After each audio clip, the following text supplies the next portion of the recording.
Welcome, guys. A very good evening to all of you guys. How are you? So, students, day before yesterday, we had done essay 701, essay 705, and essay 706.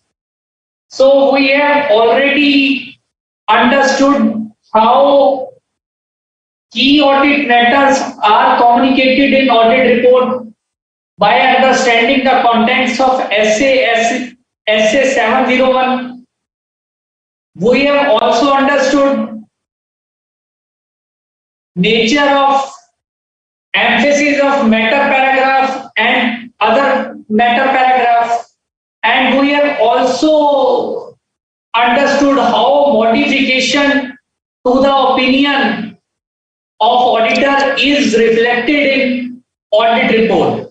So today, guys, we will be discussing the balance two things, that is structure of audit report, which is essay 700. Essay 700, structure of audit report, contents of audit report. What are the contents of audit report? How an audit report is to be written? How an audit report is to be framed by the auditor. So these are the broad guidelines which are there in essay 700, and we would also be doing essay 710 on comparative information, and we would also be doing host of questions to test your knowledge, what we have understood in last two lectures, and this one relating to audit report. So guys, okay, should we start? Yes. So contents of audit report. So guys, essay 700 states that audit report has to be in writing. Obviously, the auditor has obtained all the audit evidence by performing required audit procedures. Now the time has come for him to express his opinion, whether he is satisfied with the audit evidence obtained, what sort of opinion he has formed, whether the financial statements are free from material misstatements or not. If the financial statements are free from material misstatements, then he is going to express an unmodified opinion. But if the financial statements contain material misstatements, then he would be giving modified opinion. It may be qualified adverse opinion or disclaimer of opinion. These all things we have discussed in previous two lectures. So guys, essay 700 basically deals with important points, what has to be included in audit report and where. It broadly defines the overall structure of the audit report. Okay, so it contains many points. So we would be discussing all the points through your module. But before we read these points through in the module, we will discuss these broadly, so that before you start reading from your module, you have a fair idea of what things are included in the audit report. Okay, so obviously, guys, any audit report should start with some heading like, say, independent auditors report. Independent auditors report. Now, this heading is very important because what is the significance of it? Because at the outset, it conveys to the users that it is a report of a qualified auditor who is independent. Okay, so from the very beginning, there is a broad heading, independent auditors report. Okay, then there is the name of the addressee is stated to whom the audit report is addressed. Like say in the case of a company, the audit report is obviously addressed to the members because the auditor has been appointed in AGM. Similarly, in other cases, in non-company cases, audit report is always addressed to the appointing authority. Okay, and then it contains other things like opinion and what is the basis of opinion. Now that is also very important.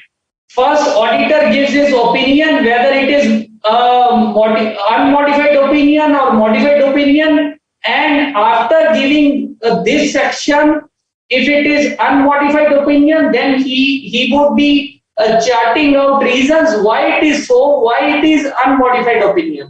And if it is modified opinion, then also he would state that why it is unmodified opinion. Say if it is a qualified opinion or adverse opinion, then he would have to write reasons for stating so that why it is an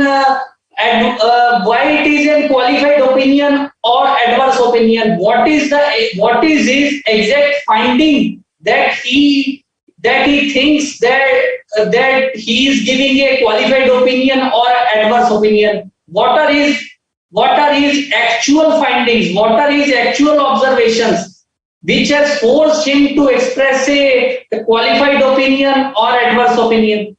Okay, and it also goes on to state auditors' responsibilities so that users become aware of the scope of audit and what are the responsibilities of auditors. These are fairly dealt with in the audit report itself.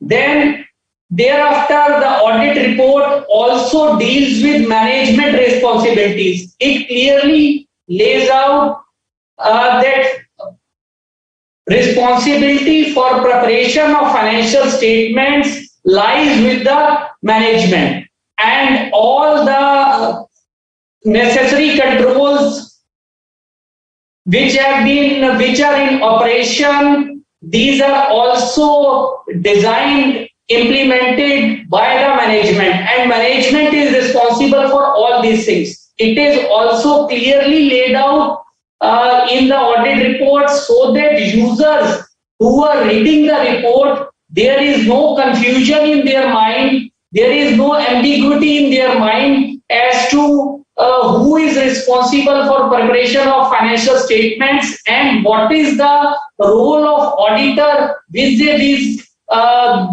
these financial statements. Okay, so there are 2-3 more points. It also includes things which we have discussed like key audit methods, emphasis of meta paragraph, other paragraph, and lastly but not the least, signatures, date, membership number, etc., firm details.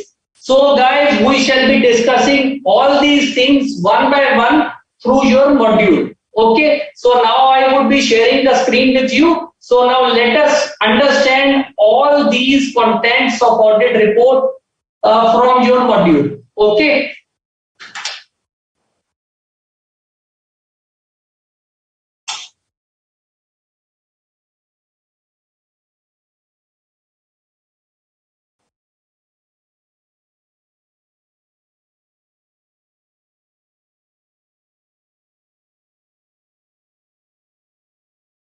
So is the screen visible to you guys? Please let me know, is the screen visible to you?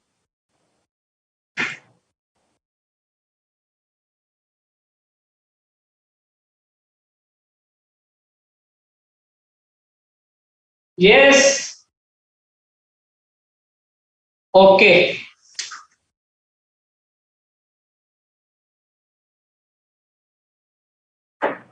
So we are here guys at point number 3 of your module, Auditors Report. Auditors Report.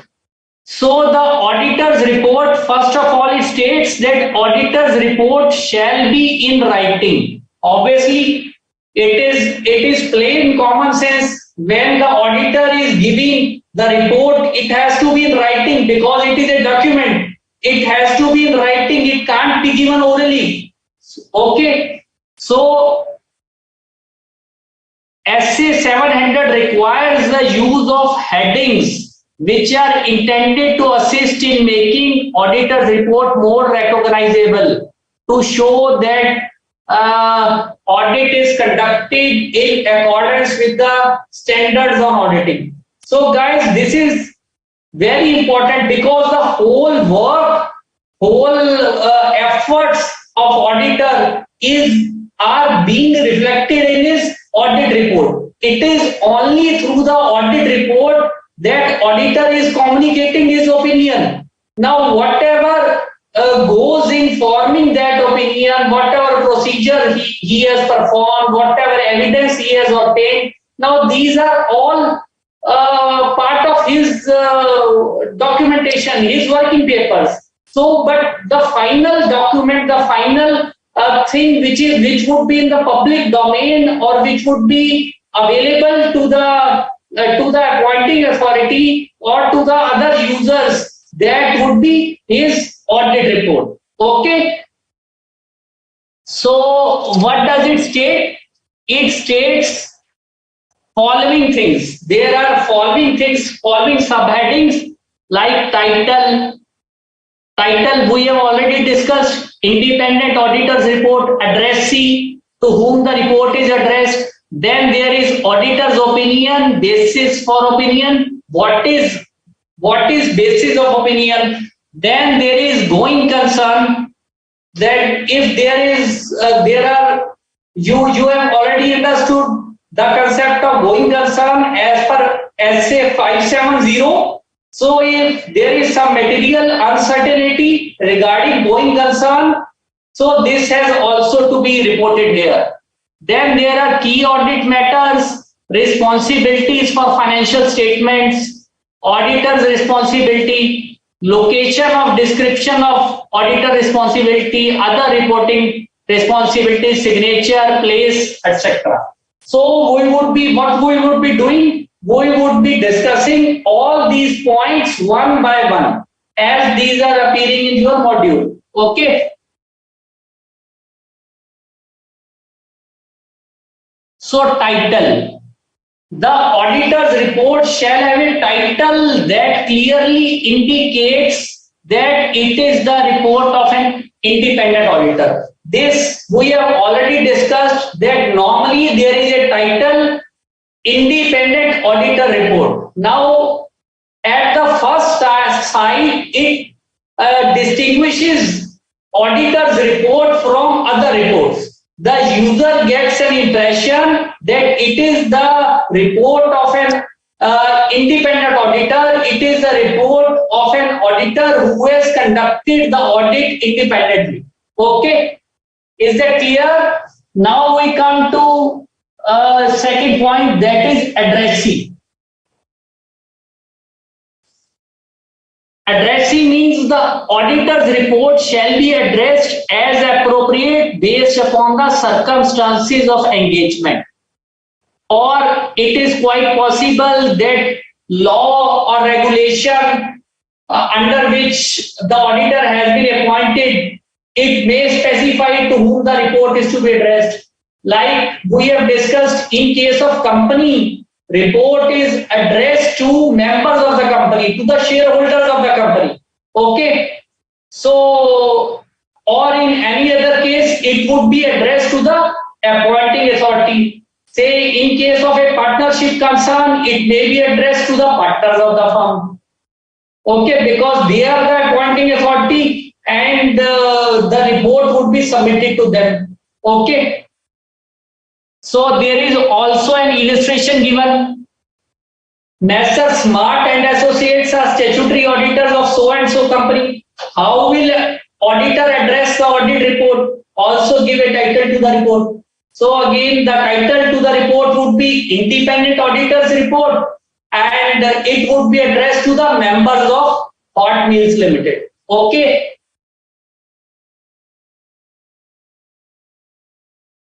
Again, partnership firm example, the partners of firm and so. So how the auditor would address the report? The report would be addressed to the partners. Okay. Independent auditors report would be addressed to the partners of so and so partnership firm. Now we come to very important main point here for which the audit has been conducted. The basic objective, the basic purpose of audit, as you have read guys in chapter 1. Remember chapter 1, what was the objective of auditor? The objective of auditor was to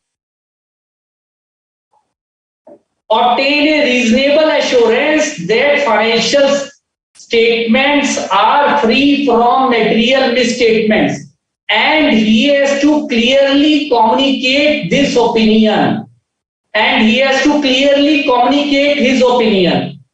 And what is the medium of communicating the opinion? That is audit report. So finally all the things boil down to audit report. Okay. So the first section of auditor's report shall include the auditor's opinion, and it shall also have the heading opinion. Sorry. So opinion would be given under the heading opinion. First a heading would be made opinion, and after that opinion description would be given. Now what kind of description is given? Now we move on to next thing.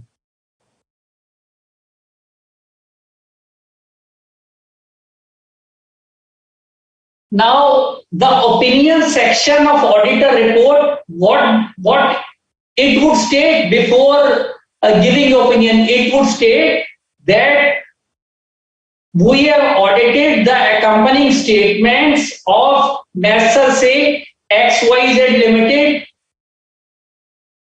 which include balance sheet, profit and loss, cash flow statement, and notes.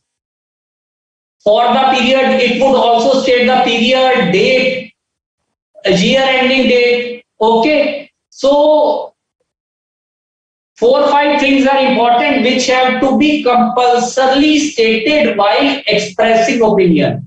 Now one thing is identify the entity whose financial statements have been audited. Obviously, when the auditor is giving opinion, he would state that we have audited the accompanying financial statements of which company. The name of company has to be there. Okay. State that financial statements have been audited. He has to express clearly that we have audited the financial statements of so and so company. Okay. Identify the title of each statement comprising the financial statements. It means that every financial statement which has been audited by him, here the auditor has to clearly specify the name of each statement. Like say in case of company, he has to clearly write balance sheet, statement of profit or loss, cash flow statement, and say statement of changes in equity if it is required by law. And he shall also refer to the notes and including the summary of significant accounting policies followed by the company. Okay. And next point is specify the date or period covered by each financial statement. Now the auditor has to clearly write that we have audited the accompanying financial statements which comprise so and so as on this date, and profit and loss is for the period ending this date. Okay. So these are very common sense things, guys, but you have to remember these are there in SA 700 because audit report is the final document in which auditor is expressing his opinion. So you have to be very, very thorough about audit report. Okay. So after writing this, either now he gives his unmodified opinion or he would be giving modified opinion. Okay, so if he is giving unmodified opinion, then he will write these two things, either this or this. Either he will write that accompanying financial statements present fairly in all material respects the state of affairs of the company in accordance with the applicable FRF, or he will write that accompanying financial statements give a true and fair view of the state of affairs and profit or loss, whatever it may be, of the company in accordance with the applicable FRF. So both the terms, present fairly in all material respect or give a true and fair view, these are regarded as equivalent. These can be used interchangeably. These are similar terms. So both these things can be written. Okay.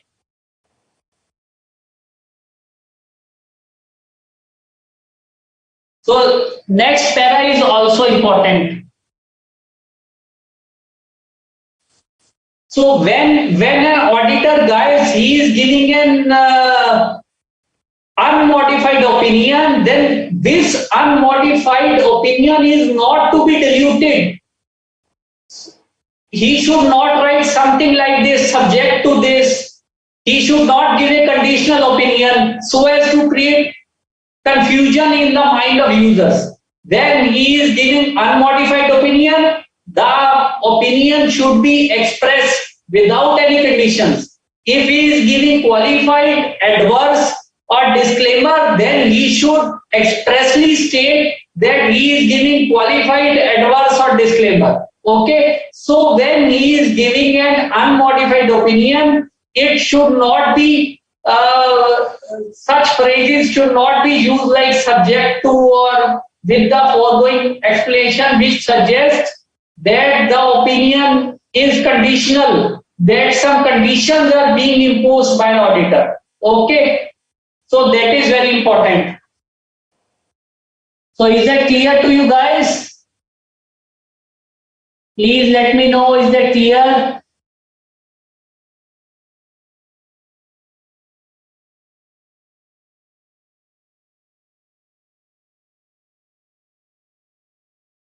Now, what is the illustration given?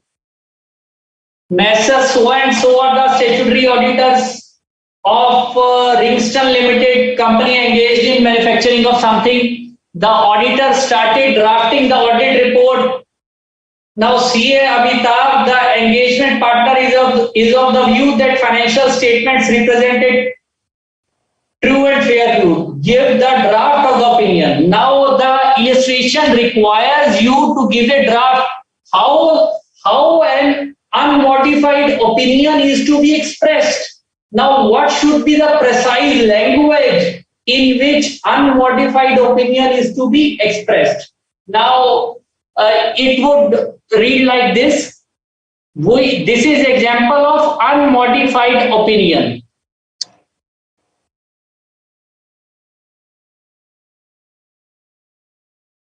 This is example of unmodified opinion. What should be the language of unmodified when an auditor expresses unmodified opinion? So we have audited the financial statements of so and so company, which comprise the what? Balance sheet as at 31st March 2021, statement of profit and loss account, and notes to financial statements, including a summary of significant accounting policy and other explanatory information.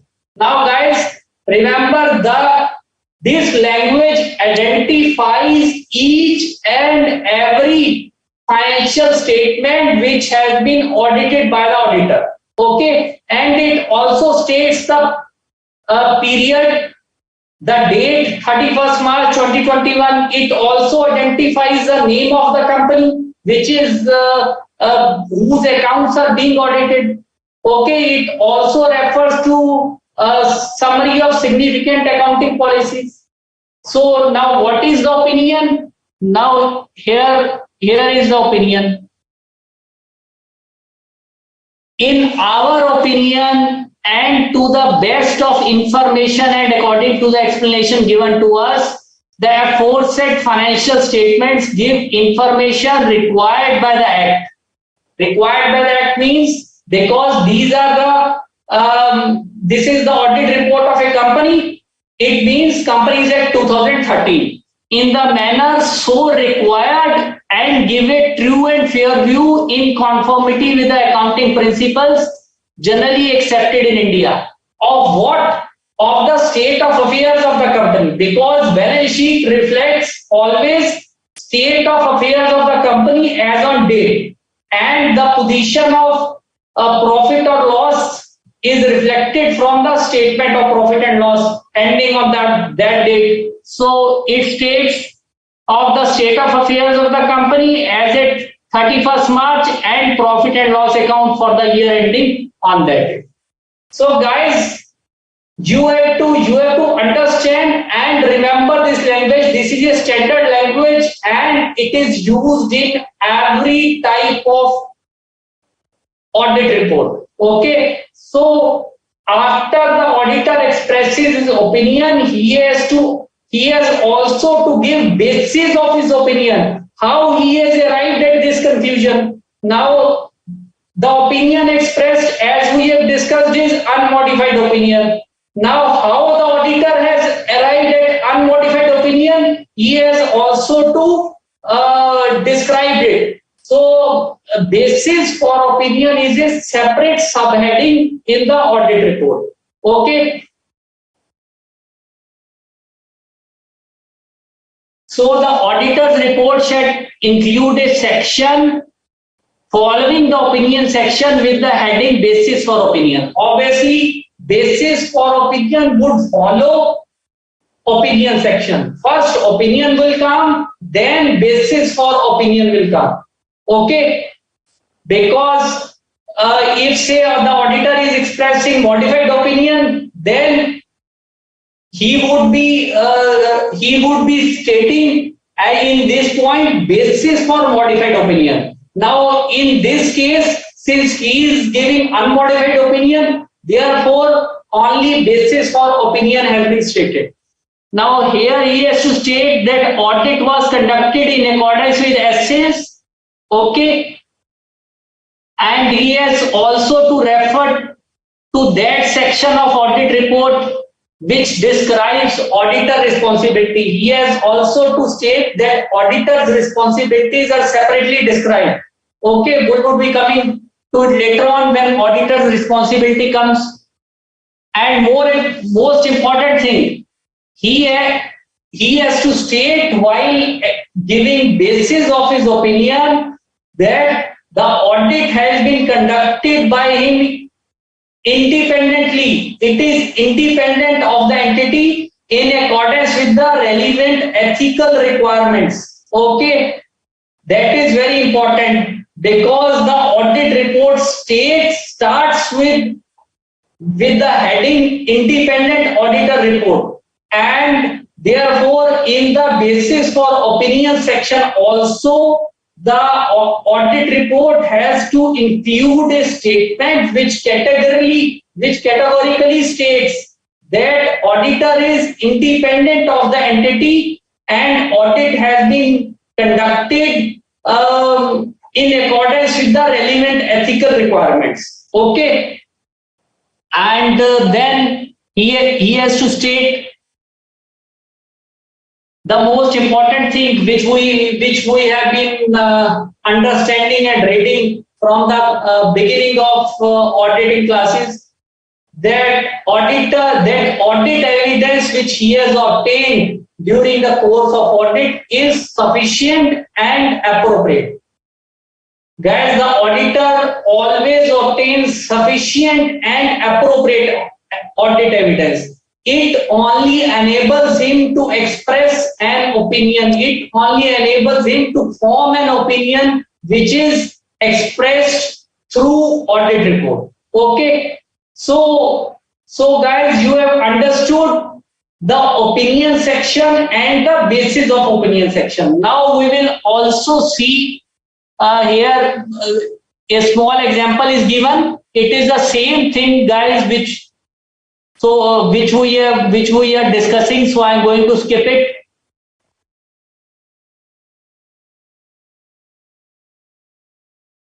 Okay. So is it clear to you guys? In case he is expressing modified opinion, then he would state so why he is expressing modified opinion, why he is expressing qualified opinion, adverse opinion, or disclaimer of opinion. Okay. Now we come to next point.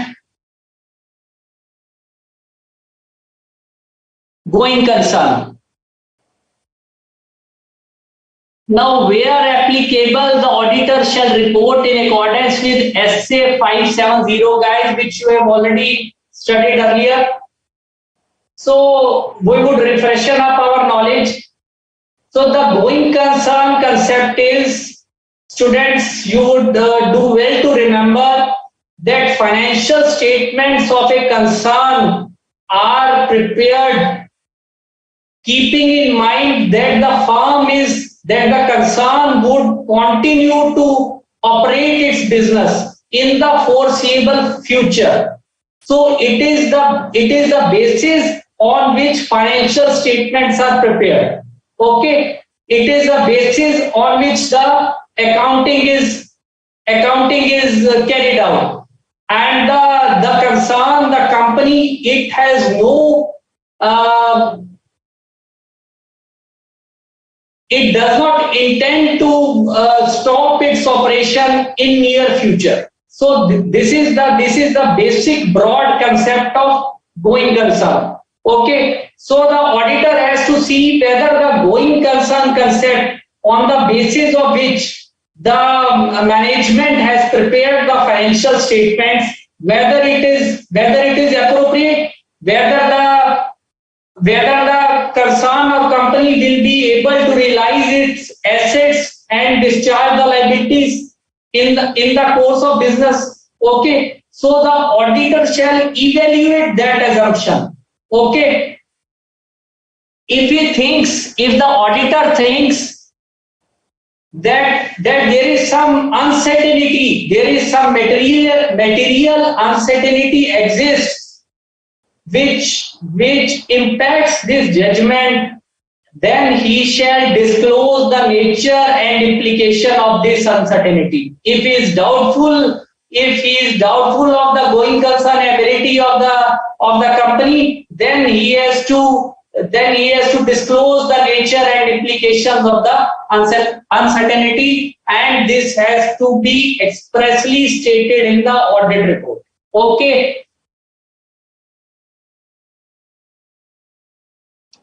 Then next point is key audit matters.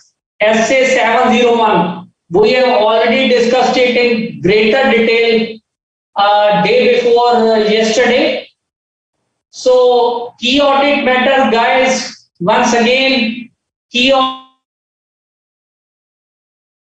which in the professional judgment of auditor are most significant matters. And these matters are always selected from those communicated with management, with those charged with the governance. Okay, like the auditor had some concerns, the auditor had some issues, he communicated those matters with management, management replied to those matters, and the auditor carried out certain procedures, the auditor modified certain procedures in response to representations made by the management.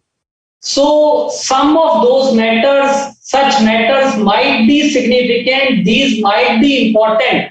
So the auditor would like to draw attention of users of the financial statements to such audit matters which are known as key audit matters. CAM we have already discussed, and where it is compulsorily required under law to to state key audit matters like we had discussed. It is mandatory for the auditor of listed companies to disclose key audit matters. So then auditor is duty bound to disclose key audit matters. But otherwise also on his own, he can also disclose key audit matters if he thinks it is necessary to do so in his professional judgment. Okay.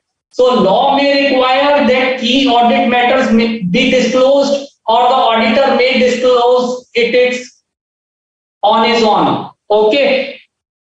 Like example is given, entities characterized in such law or regulation as public interest entities, say like in case of banks or in case of insurance companies where public interest is involved, because there are large number of stakeholder or business is too large, so the auditor may want to disclose key audit matters. Okay, clear guys? Is that clear? Please let me know. Any issue? Any issue, guys, so that we can carry on to next point. So let me check your mails.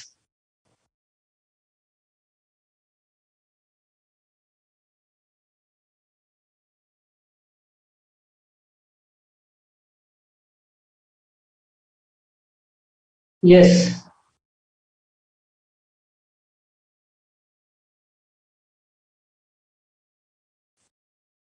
So I think everything is clear. No word file mail. So now the audit report also describes responsibilities of the financial statements. It includes a section with the heading Responsibilities of Management for Financial Statements, which clearly outlines what it outlines that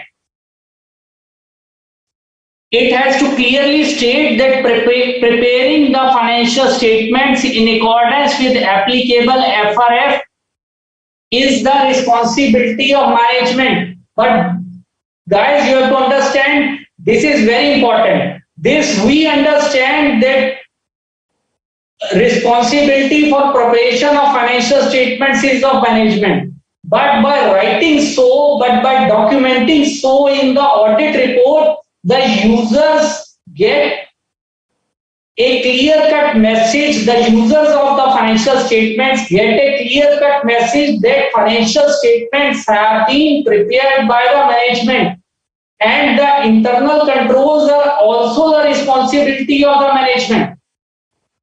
And the primary responsibility to ensure that financial statements are free from material misstatements is that of management. So, and this responsibility is acknowledged by the management. Okay. So you have already, you must be remembering that internal design, implementation and maintenance of internal control is the responsibility of management. Remember guys, chapter 4, risk assessment and internal control. Remember? So these things are itself stated and documented in the audit report itself. Okay.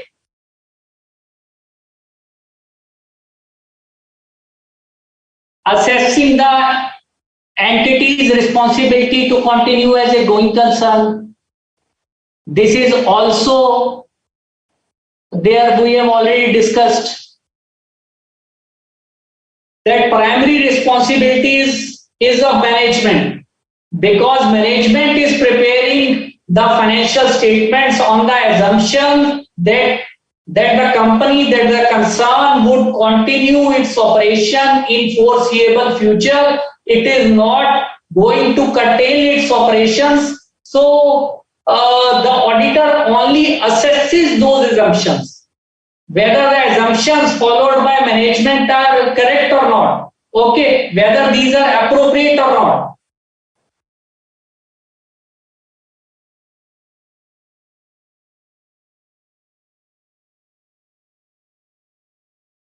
Now, oversight of financial reporting process. This section of Auditor's Report shall also identify those responsible for the oversight of financial reporting process.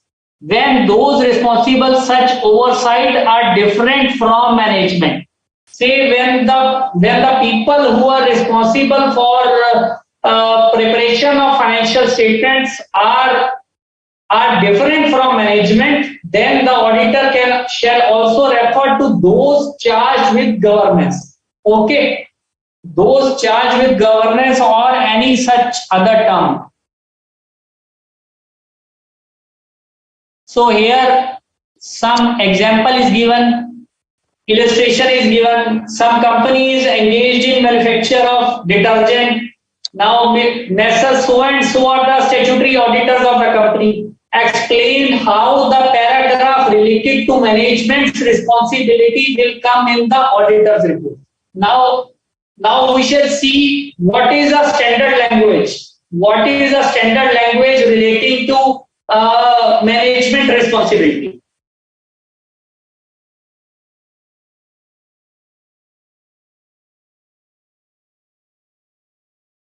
So, management responsibility for standalone financial statements. Now, this is a standard language which is there for writing for how management is responsible for preparation of financial statements. Now, it is a case of company. So, the company's board of directors is responsible for matters in section 134 of Companies Act with respect to preparation of financial statements that give a true and fair view of the financial position, financial performance and cash flows of the company. So it also categorically states that this responsibility also includes maintenance of adequate accounting records in accordance with the provisions of Act for safeguarding of assets and for preventing and detecting fraud and other irregularities. And also very important, selection and application of appropriate accounting policies and making judgments about what? Accounting estimates that are prudent, that are reasonable.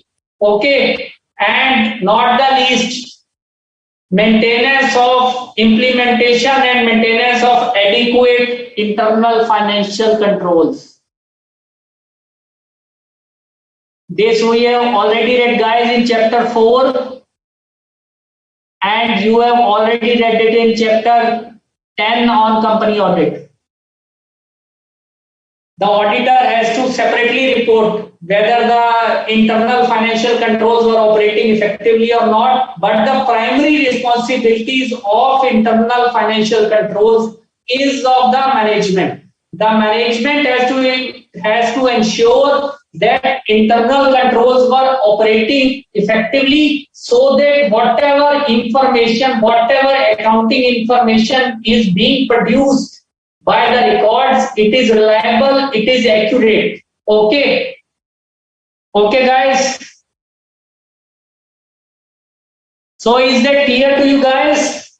Please let me know.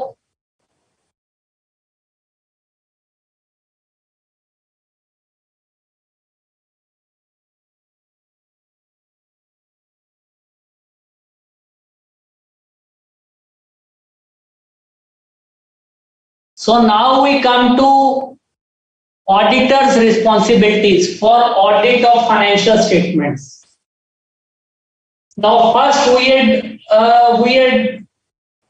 had understood that auditor's report also includes management responsibilities. Then it also goes on to state auditor's responsibility for audit of financial statements. Now, what is the significance of it? Because the essays require that it should be clearly made out to the stakeholders, to the users of financial statements, that what is the scope of audit, what are the objectives of the auditor, and what kind of assurance it is going to provide. So that should be clear to the users, to the various stakeholders, so that they are not under any kind of false or wrong impression. Okay, that is why this sort of detailed wording is there in the audit report. So you understand why this sort of detailed wording is there in the audit report. It has been stated so in SA 700, because you are studying the subject of auditing. You know about these things. What is the scope of audit? What are the objectives of auditor? You know that an audit provides only reasonable assurance, but the layman, the general user of the financial statement, public at large, they might not be knowing because they are not experts. They are not audit experts or they are not finance experts. So therefore it has been provided is in SA 700 that audit report should include a section on auditors' responsibilities in relation to audit of financial statements. Okay, so it has to clearly state what are the objectives of auditor. As we already know that objectives of auditor is to obtain a reasonable assurance that financial statements are free from material misstatements as a whole. Okay, and it has to be stated what does reasonable assurance mean. Reasonable assurance is a high level of assurance, but it is not a sort of some guarantee.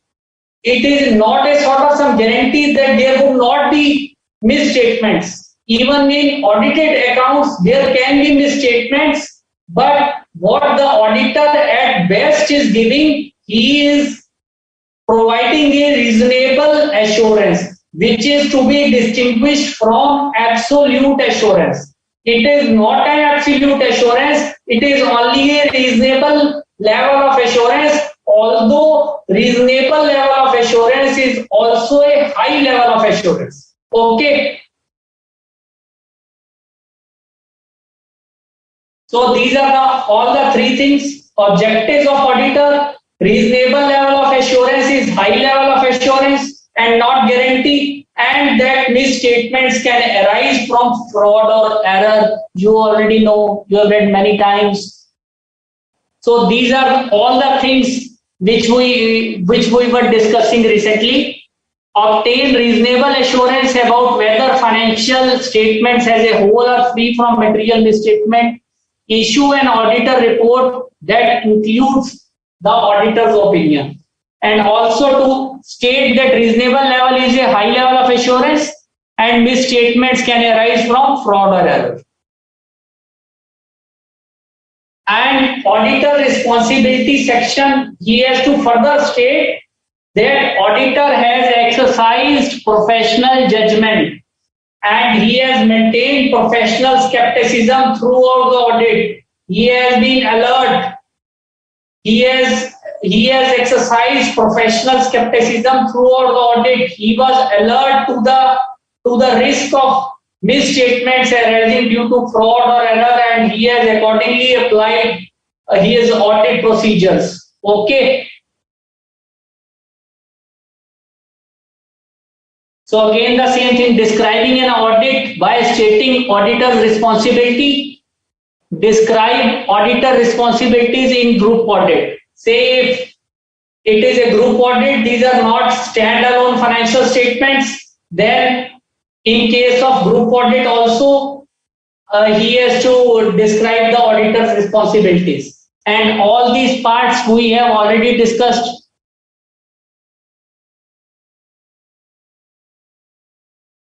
So same things which are there in the chart, these are written here. It has to state that as part of an audit, that audit has been conducted in accordance with the essays. That is very important. And the auditor has exercised professional judgment and professional skepticism throughout the audit. And further, he has to describe the audit and auditor's responsibilities, this we have already discussed broadly. Nothing new on that. And when there is a group audit or the auditor is relying upon the work of some another auditor where SA 600 applies, then the auditor has to state that how many branches or how many divisions have been audited by other auditors. This is also important.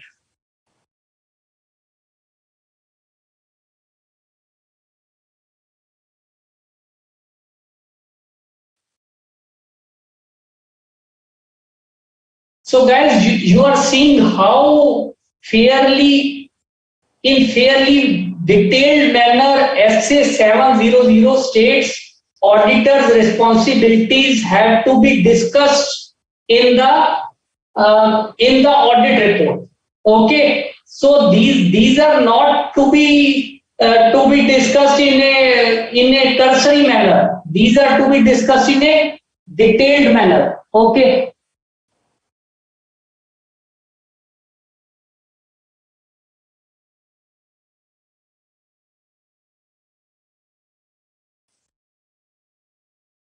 Yes, Yes, I am getting your questions. Pooja is saying that how the auditor expresses modified opinion. Yes, Pooja is saying how auditor expresses modified opinion. We'll come to that, Pooja. When an auditor expresses modified opinion, he clearly there is a standard language to that. I think it is there in your module in the section on modified opinion. So when you will see the section on modified opinion, there is a clear language given there where he expresses a modified opinion. And in the basis for opinion heading, the auditor would write basis for modified opinion. And he would state clearly that we are giving an adverse opinion or we are giving a disclaimer opinion, and the reason for saying so would also be stated. Okay, when you will refer to your module in the section on modified opinion, there is language given how the opinion is to be, how modified opinion is to be expressed. Okay. So the auditor's responsibility for audit of financial statements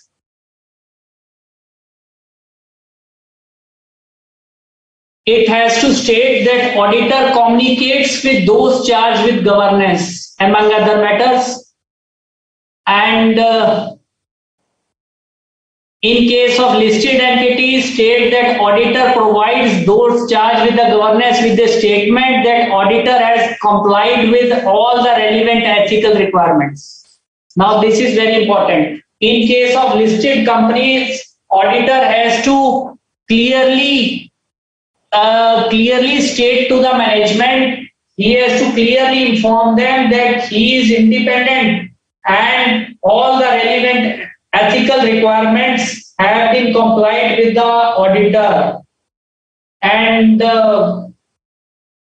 what safeguards he has taken, it is also to be stated, and in accordance with SA 701, key audit matters are mandatory to be communicated in case of listed entities. Okay.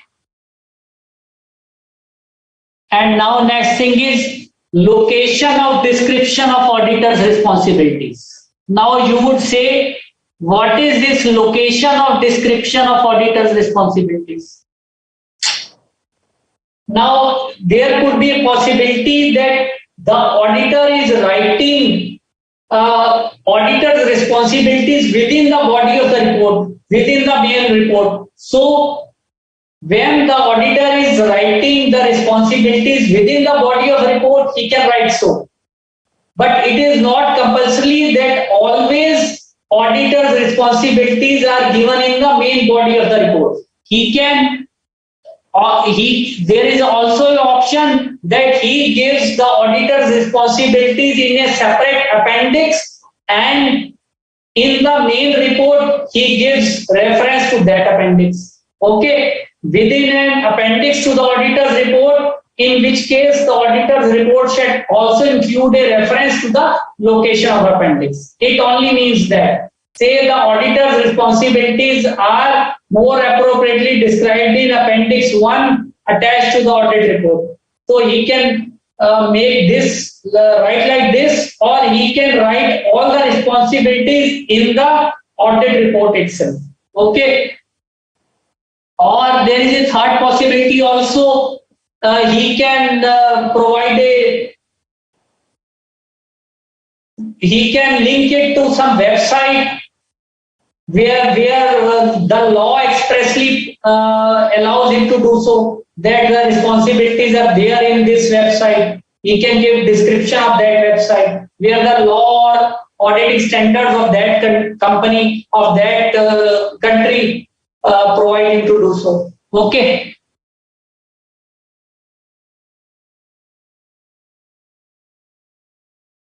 So this is also an example given here. It is general thing which we have already discussed. Now, other reporting responsibilities. Now, besides this, there are other reporting responsibilities also. Say guys, you have studied in company audit in chapter 10 that audit report has to give the points as required under section 143 subsection 3.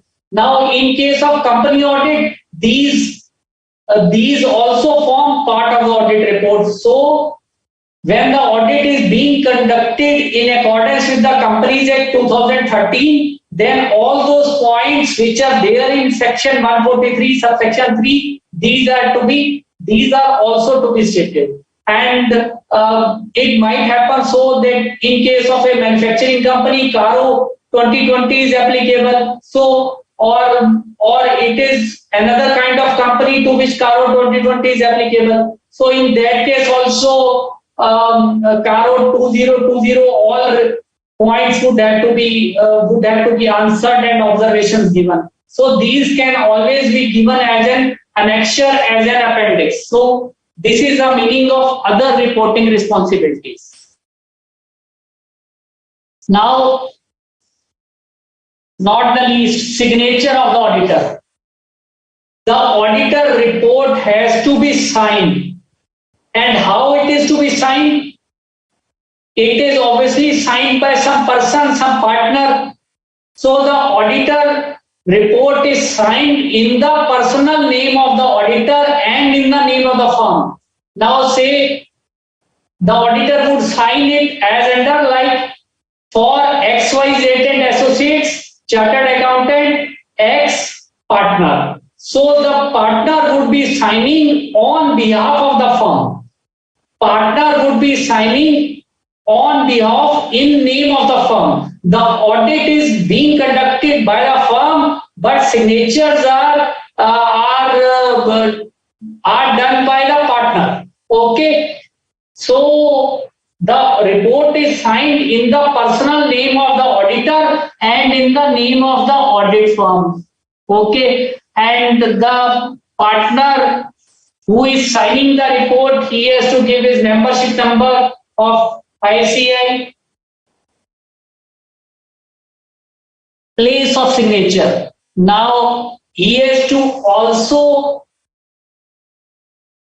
when he is putting signatures, the auditor is putting signatures on the report, he has also to mention place. Now place here means where the audit report is signed. Obviously, in normal course, the auditor would be signing audit report in his office. Okay, so it would normally be his place where the office of the auditor is located. Okay, so it shall name specific location, which is the city where the audit report is signed. And date of auditor's report, obviously, it is the date on which auditor is signing. So it cannot be earlier than the date on which auditor has obtained sufficient appropriate evidence. So look guys, if I am the auditor and I have audited financial statements as of 31st March 2021, so I have started my work after the year has ended. So I have collected the audit evidence during say period of 2-3 months. So it is only when the sufficient appropriate audit evidence has been collected by me, only then I would be signing the report. So it cannot be, the signing date cannot be earlier than the date on which sufficient and appropriate audit evidence has been collected. Okay, is that clear? Now UDIN guys, you have already read about it in your first class of audit report. UDIN it is a relatively new requirement. Unique document identification number. Now, whenever the auditor is giving a certificate or whenever the auditor is signing an audit report, he has to go on UDIN portal of ICI and he has to generate a number, and this number is also stated on the below his signatures. Okay, what is the purpose of, you would be saying, what is the purpose of UDN? The purpose of UDN to maintain the sanctity of the document, to maintain the sacredness of document, so that it is not signed by some fake person who may be misrepresenting himself as a chartered accountant, because login credentials of UDN would always be available with the CA, and OTP goes to his mobile number. It is only after verification of OTP that UDIN is generated. So you understand what is the significance of UDIN, and it is mandatory for every auditor, for every audit report. It is mandatory for any kind of audit. Whenever an auditor is performing an attest function, not only under company law but under any other law, then he is giving the report, he has to compulsorily generate UDIN. And whenever a chartered accountant is certifying something, he is giving certificate, then also he has to generate UDIN, unique document identification number. You understand guys about UDIN? Any questions, any doubts?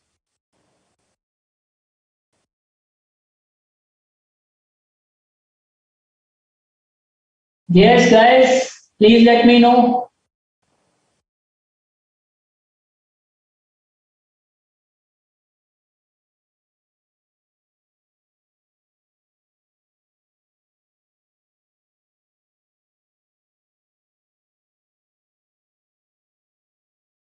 Yes, Srinivasan is saying that auditor can sign digitally. Yes, Srinivasan, auditor can sign digitally. In fact, you would understand that audit report in writing, it not only includes hard copy, but it also includes report through electronic medium. Okay, so that's true. It can be signed it can be signed by the auditor digitally.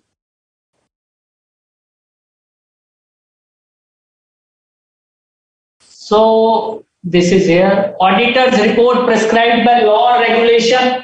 This I have already discussed about the company in the context of Companies Act 2013. Like if the audit is of a company, then all the requirements which are to be there in accordance with the provision of Companies Act 2013, the audit report should contain all those points which are there in section 143 subsection 3. And if CARO 2020 is applicable, then all those points have also to be stated. Okay. Okay guys, is that clear? So here it also gives a performa specimen of independent auditor's report. Okay, so instead of doing this specimen independent auditor's report, I would like you to take you to audit report of a company of year 2021. Okay, so now I would be sharing audit report of a company for year ending 31st March 2021 to show you practically how an audit report looks like. Now it is a listed company, how the audit report of a listed company looks like practically. Okay, so I'm sharing the screen with you guys.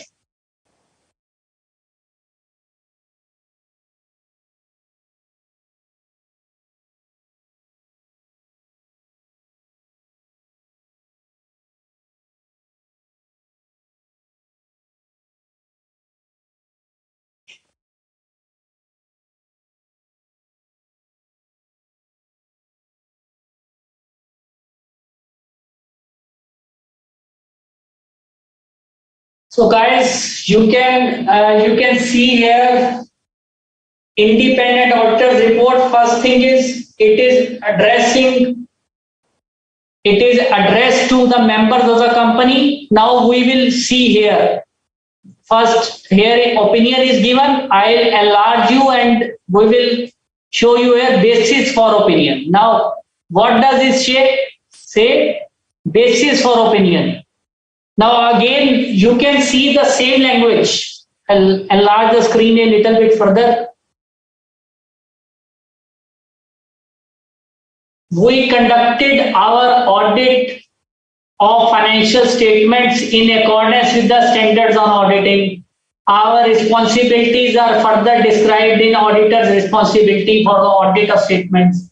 We are independent of the company and we have complied with all the ethical requirements. Now, all the things which we are studying. So the purpose of showing you a live audit report, a practical example that what you are studying, it is also happening practically. You are not studying only some bookish things. It is also happening practically. The purpose of it is to show you that these things are in fact happening practically. Now it also describes key audit matters. Key audit matters. First, it explains what are the key audit matters, what is the meaning of key audit matters, and then it gives an example of what were the key matters and how these were addressed by the auditor. So this thing you already know. Key audit matters are those which, in professional judgment, were of most significance in audit of standalone financial statements of current period. These matters were addressed in the context of audit of financial statements as a whole, and we do not provide a separate opinion on these matters. Okay, so here audit report is describing what are the key audit matters. It is the same language which is written in your module. It is the same language which is written in essay 701. There is no change of any word. There is no change of any even one word in it. It is the same language. Okay. And what are the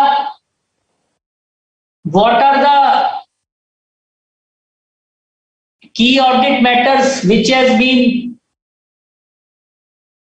stated by the auditors? Now let us see.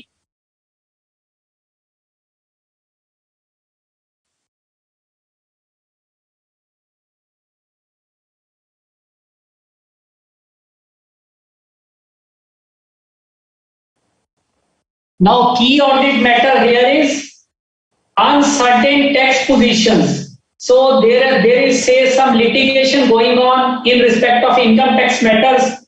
So the company has made certain provisions or in relation to direct taxes and indirect taxes. So the auditors are stating that these are the audit procedures performed by them. This is auditor's response. This is key audit matter. The screen is not visible to you completely, so I am telling you the key audit matter relates to certain liabilities relating to certain tax matters. Okay, so what are the auditors stating how this issue was addressed? So they are saying we evaluated the design and implementation of internal control and tested the operating effectiveness of control for estimation of financial impact and outcome of income tax and excise duty litigation. It means that there is some legal case going on against a company in respect of certain income tax and excise duty matters, and the auditors have obtained the necessary details, and they have verified whether the estimates made by the management are correct or not. Okay, so this matter has been identified as a key audit matter by the management because the amounts must have been substantially large. So the auditors have identified it as a key audit matter. Okay, so what they are writing? They are writing, we obtained details of income tax and excise duty assessment orders and management's evaluation of those orders and performed the following procedures. What procedures they have performed? They verified the arithmetical accuracy of computation prepared by management based on income tax and excise orders. And we also involved our tax specialists to challenge the management's underlying assumptions. So whatever management has represented to the auditors have verified this, whether these are in accordance with the accounting principles. So they have also sought the advice of tax experts who are domain experts in their fields to see whether estimates made by the management have been correct or not. So this is the point which I was referring to in my lecture on key audit matters, that when the auditor is stating that this matter has been identified as key audit matter, he also states how that key audit matter was addressed by the auditor. Okay, what were the audit procedures performed by them to address those audit matters? To address that key audit matter. Okay, is that clear?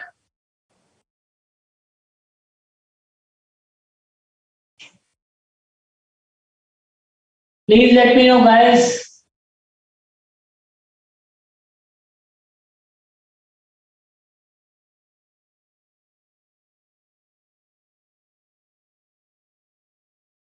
Yes, I am getting mail from Sunana Devi.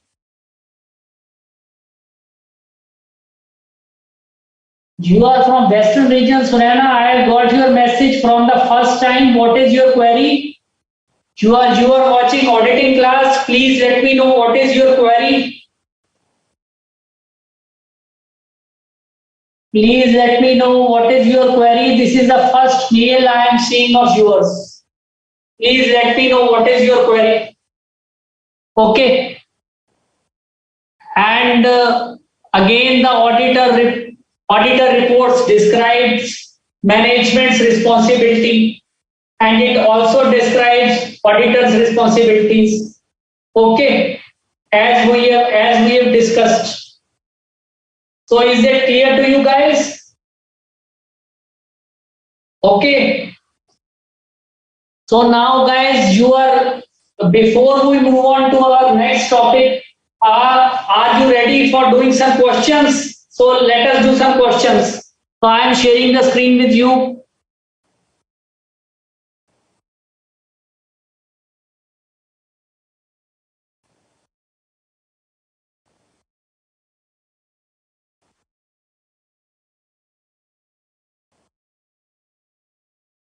Yes. Question number 1.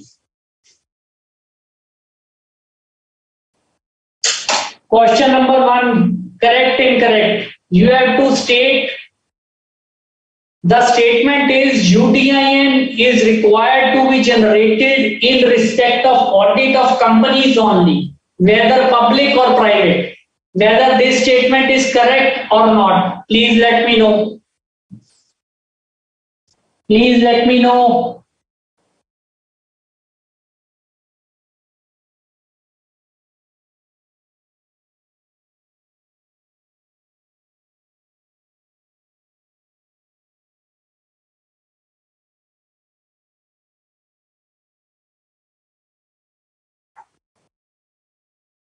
Please let me know. UDIN is required to be generated in respect of audit of companies only, whether public or private.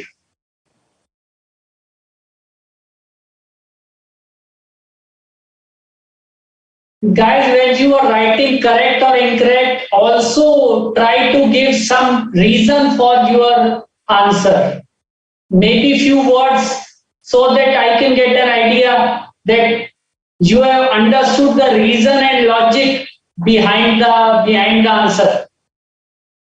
UDIN is required to be generated in respect of audit of companies only, whether public or private.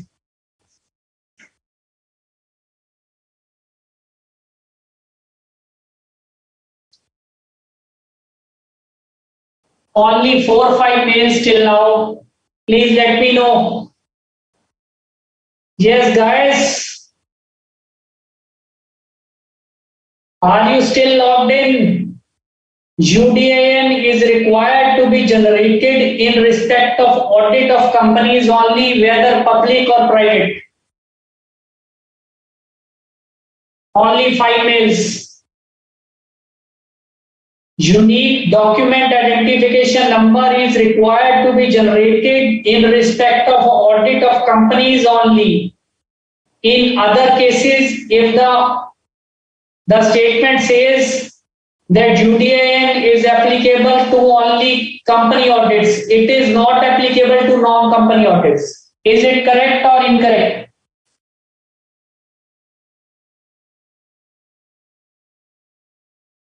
Yes, Surbi, UDIN was not in old module. If you are referring, because this chapter on audit report has been revised, because UDIN is a relatively new requirement. It started only 1-2 years back.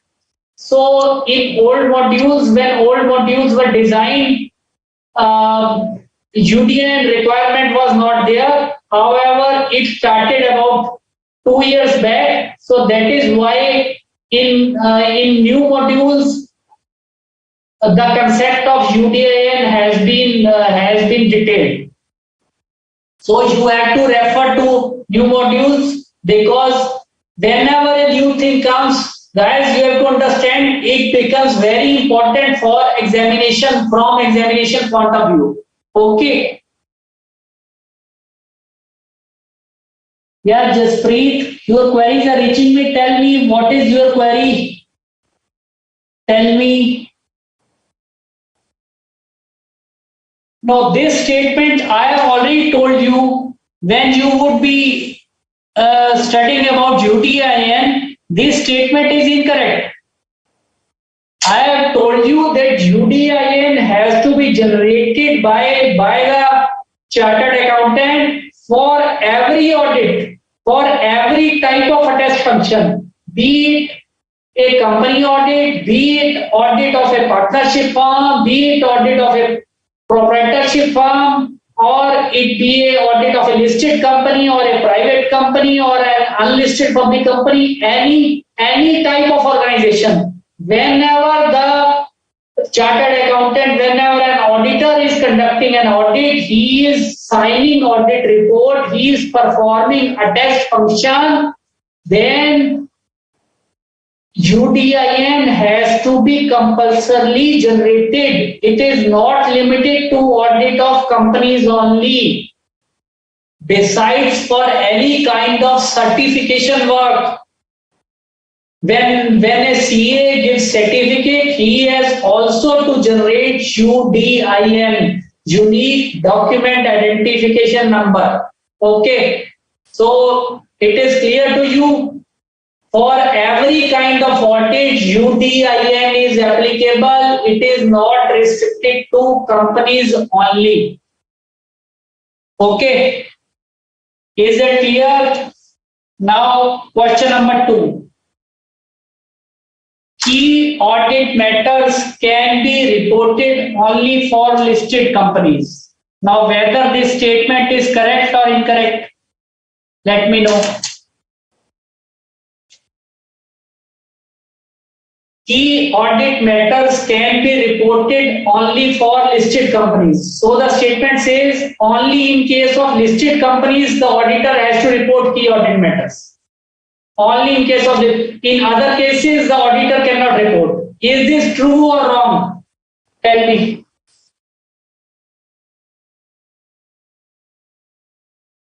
Yes, Ashok, you have answered it correctly. UDI question you have answered it correctly and also given the correct reason. Good.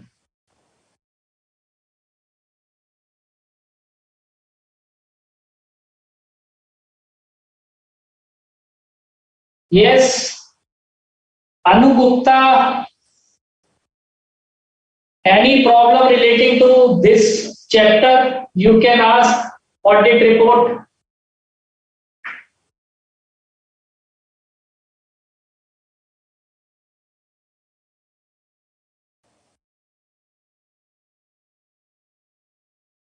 Yes, I am getting all the answers.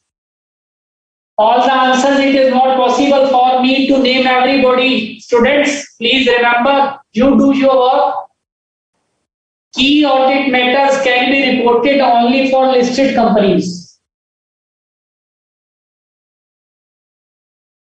Yes, Sandeep Sandhu, Ascent Pale, Harsh Goyal, Preksha Kothari,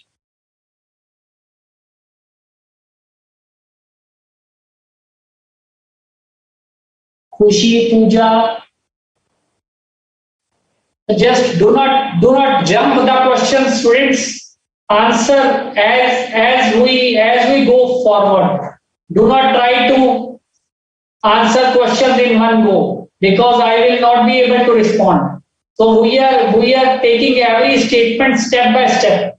So key audit matters can be reported only for listed companies. This statement is incorrect. Why it is incorrect? Although it is mandatory for the auditor of a listed company to report key audit matters, but if he requires, he can report it for any other company if he thinks so that it is necessary in his professional judgment to draw users' attention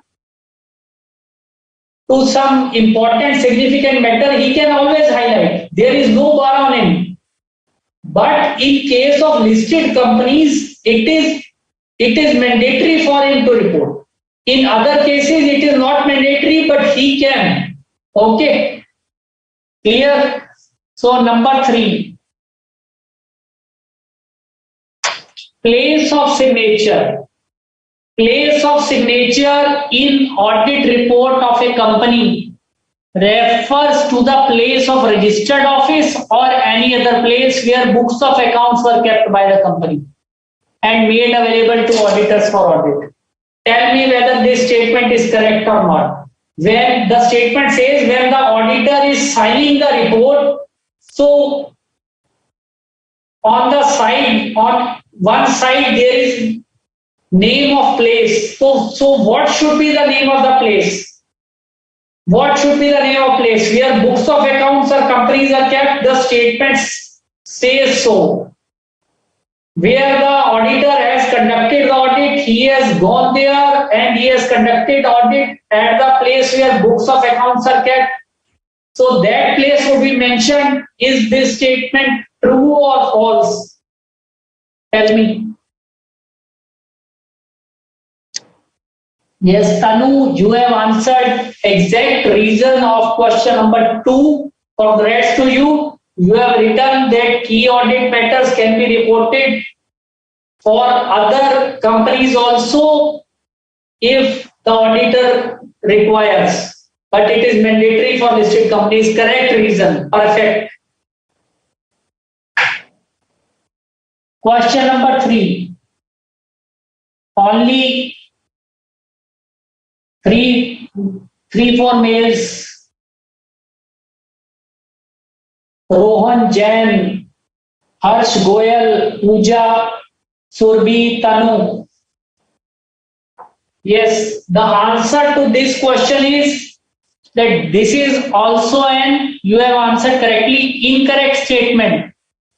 Because place of signature is a place where auditor signs the report. Okay. So I have audited a company, say based at whose registered office is say in Delhi. Okay. So my office is situated in some another city. So where I would be signing the report. So I would be writing the name of place as that place. Okay. So is that clear to you? What is the meaning of the place of signature in audit report? It means the place where audit report is signed. Where audit report is signed.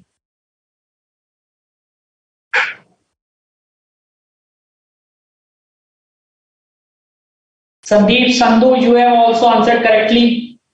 Prema has also answered correctly question number 2. Now, question number 4.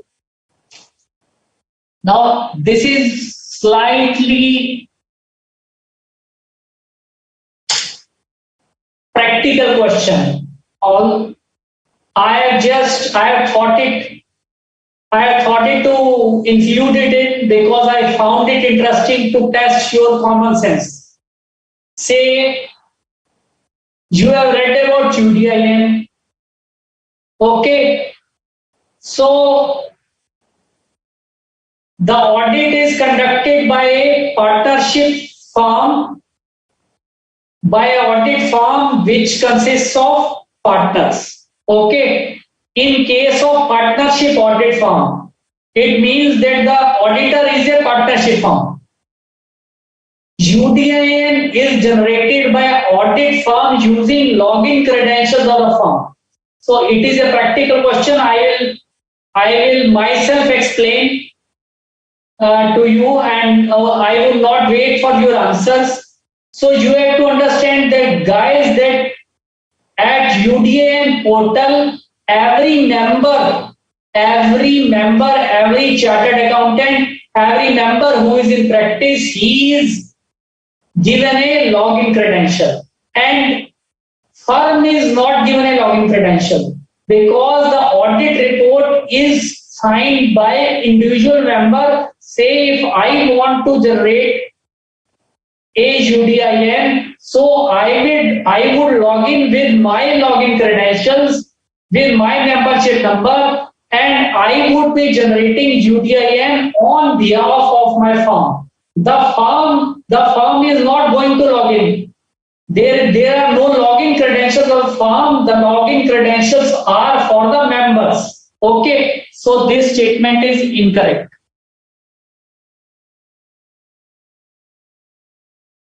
Okay, so this we will come later on this question because this subtopic is still to be done by us, and first we will do this question. Question number 6. A written audit report encompasses report issued in hard copy only. Tell me, this is very interesting. Tell me, guys, whether this statement is correct or incorrect. A written audit report encompasses, it means includes A written audit report encompasses reports issued in hard copy only. Question number 6. Whether it is correct or incorrect?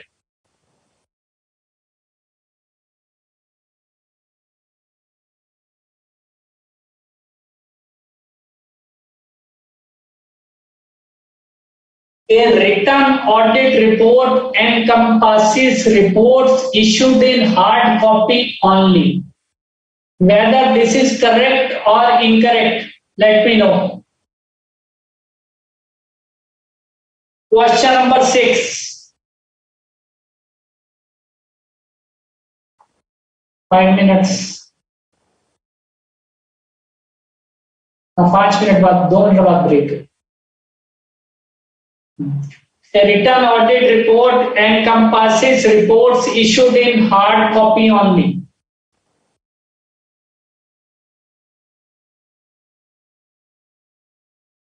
A written audit report encompasses reports issued in hard copy only.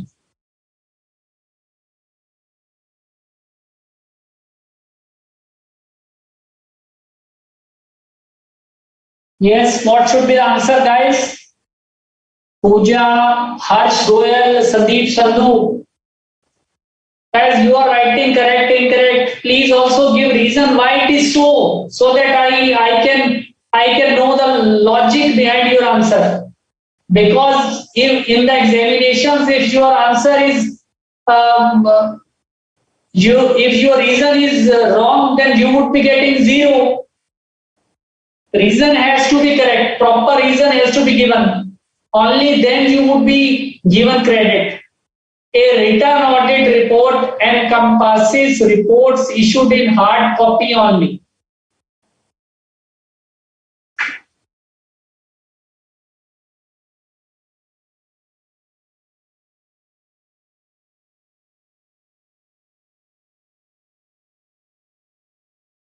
Yes.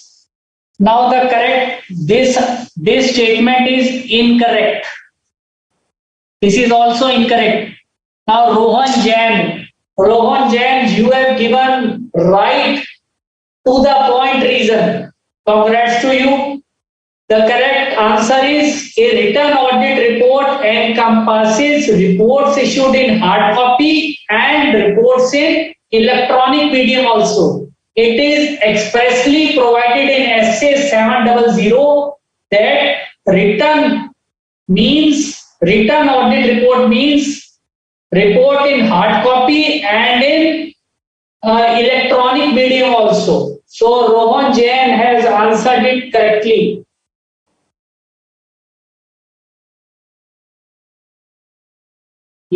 Okay, and many others have also answered it correctly. Okay, guys. So at this stage we will be taking a break for 10 minutes, guys. So see you after 10 minutes. Okay. Do not forget to come back. Okay.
Yes.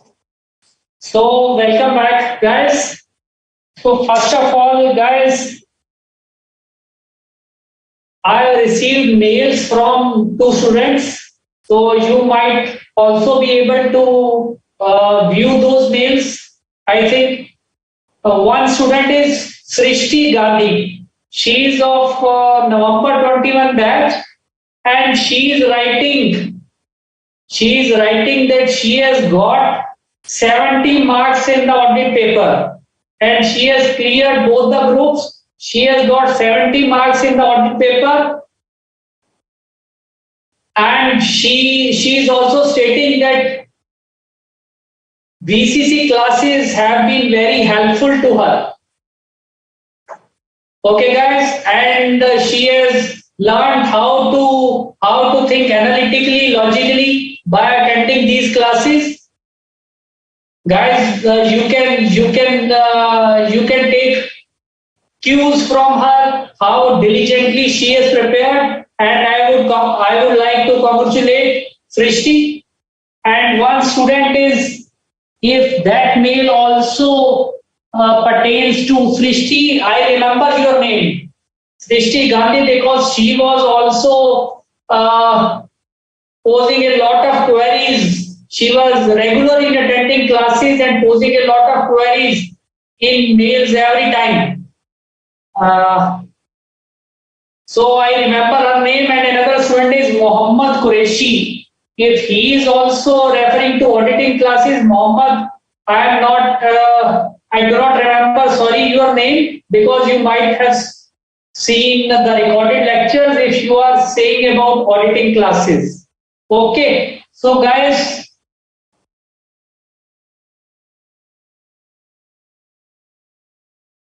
so you have to take inspiration from such students. You have to take inspiration from such students and understand that studying logically and thinking analytically and rationally always helps. Okay.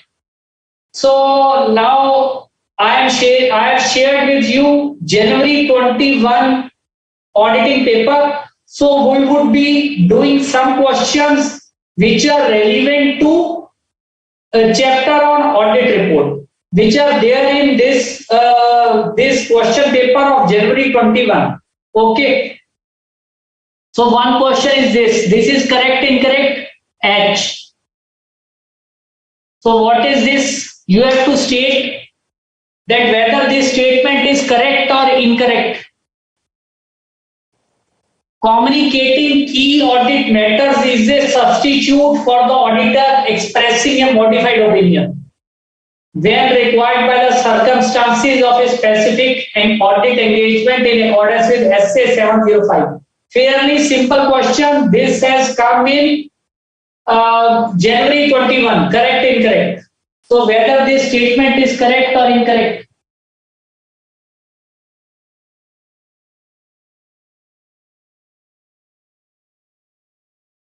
Communicating key audit matters is a substitute for the auditor expressing a modified audit opinion when required by the circumstances of a specific audit engagement. Send your answer, guys. Send your answer, guys, whether this statement is correct or incorrect, and what is the reason for it. What is the reason for it? Communicating key audit matters is a substitute for the auditor expressing a modified audit opinion. So when an auditor communicates key audit matters, can it be a substitute for the case when he has to express a modified audit opinion? Tell me. Tell me, is it correct or incorrect? No mails till now. No mails. Guys, we had studied this subtopic day before yesterday on Monday.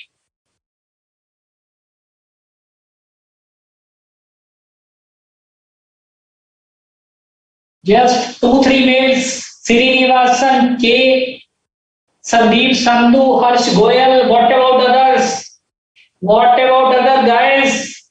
So you understand now how sending mails and listening to the lectures attentively helps. You have a live example before you.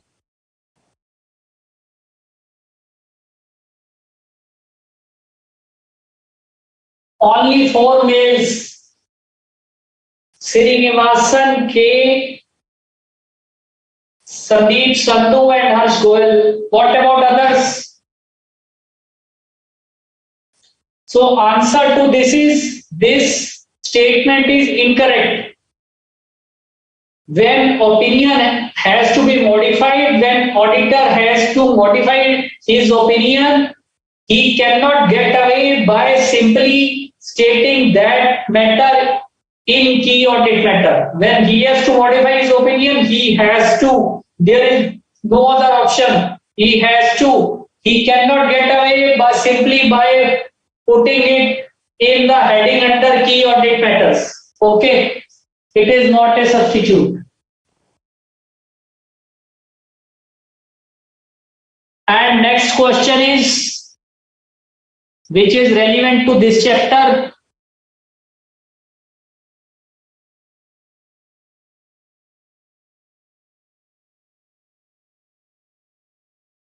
Yes, this question. Now, what should be answer of this question? Understand this question. What an auditor should state in basis for opinion section of auditor's report. And when the auditor modifies the opinion on the financial statements, what amendments he should make in this section. Now, first understand the question. The question consists of two parts. Students, the question consists of two parts. First part is what an auditor should state in basis for opinion section. Now, the question is not asking you to state what is required to be stated in opinion section. It asks you to state what an auditor should state in basis for opinion section. Like in that case, he has to state how he has arrived at his opinion, that he has obtained sufficient and appropriate audit evidence, that audit has been conducted in accordance with essays. That is how he has formed his opinion. Okay, so these things have to be written in basis for opinion. Now, second part of the question is when the auditor has to modify his opinion, then what amendment should make? Then the subheading would change. He would write a basis for modified opinion, and he would explain that he is giving either a qualified opinion, adverse opinion, or a disclaimer of opinion. And he would also have to write reason for stating, for giving qualified opinion or adverse opinion or disclaimer of opinion. Okay. So the question has to be tackled in this way. So many students here would be writing what is required to be stated in opinion section. The question asks you to specifically state what is required to be stated by the auditor in basis for opinion section. Why he has arrived at that opinion. Okay, so you understand, guys? You understand?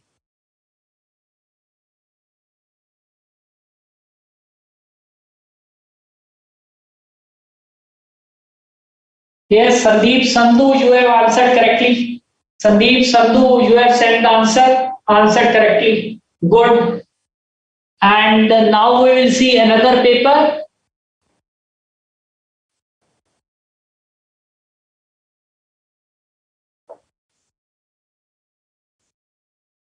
Now this is July 21 paper. Now what is the relevant question here? Yes. One question is this: correct, incorrect? The location of description of the auditor's responsibilities for audit of financial statement is always within the body of auditor's report. Now tell me whether this statement is correct or incorrect. See guys, how questions are, internals are coming, very deep internals. So if you are leaving any point, any para, the question can come from that subtopic. Now understand the question and then try to answer. What does it try to convey? The location of the description of auditor's responsibility for audit of financial statements is always within the body of auditor's report. Now, is this statement correct or incorrect? Tell me.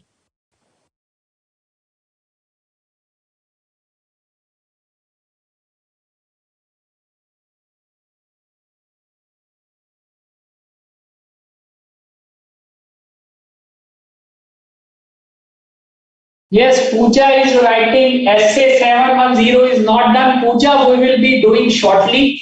After 10 minutes, we will be doing essay 710 also.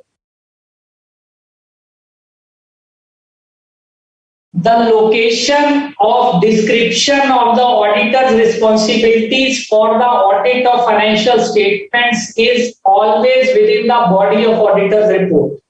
Tell me whether this statement is correct or incorrect.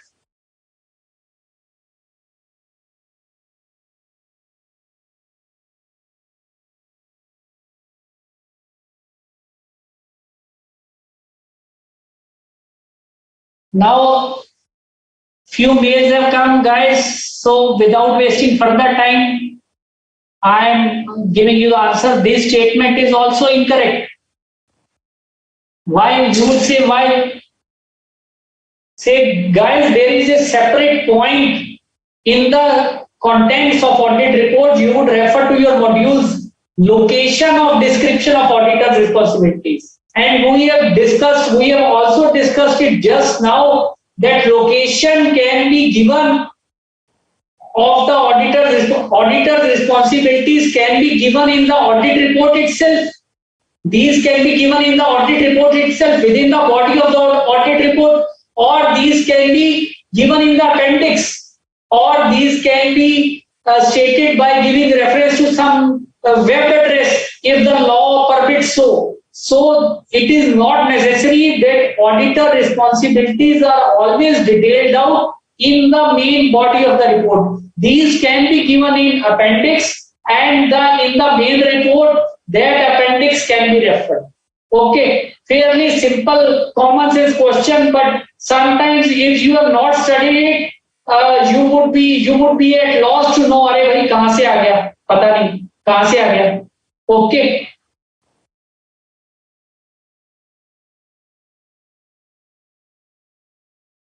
And another question related to audit report is,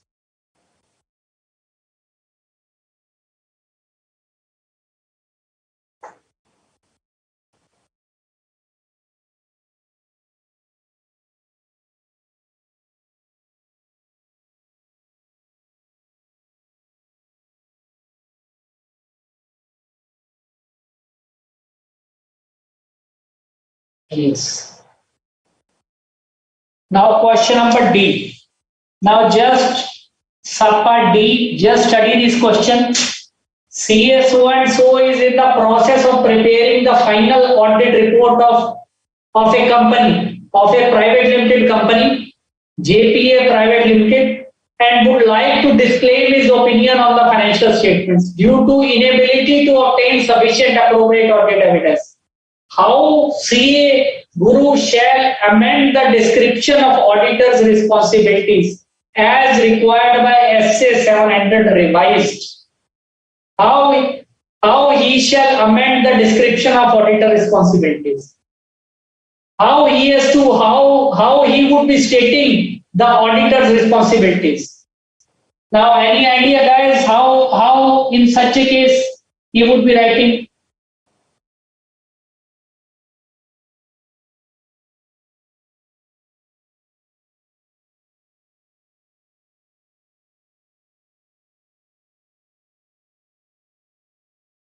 Tell me. Yes, what should be the answer? Now, Sandeep Sandhu is asking, sir, please explain pervasive once again with example. Sandeep Sandhu, pervasive. Pervasive means I have told you pervasive, dictionary meaning of pervasive, which is present, something of which is present in everything. Like we can say God is all pervasive. In God is all pervasive in this universe. In everything there is God. Okay. So in the context of financial statements, when we say pervasive, we mean that misstatements are not limited to one account or some account, but these are distorting the whole picture. Or even if it is present in some account or few accounts, effect of it is such that it is distorting the complete picture. So this is the meaning of pervasive. Okay, that it is distorting the whole, say, financial position of the firm or the profit or loss. That magnitude of mistakes is such that qualified opinion is not possible, that the auditor has to give an adverse opinion. Okay, is that clear to you, Sandeep Sandhu? Now, what should be the answer to this?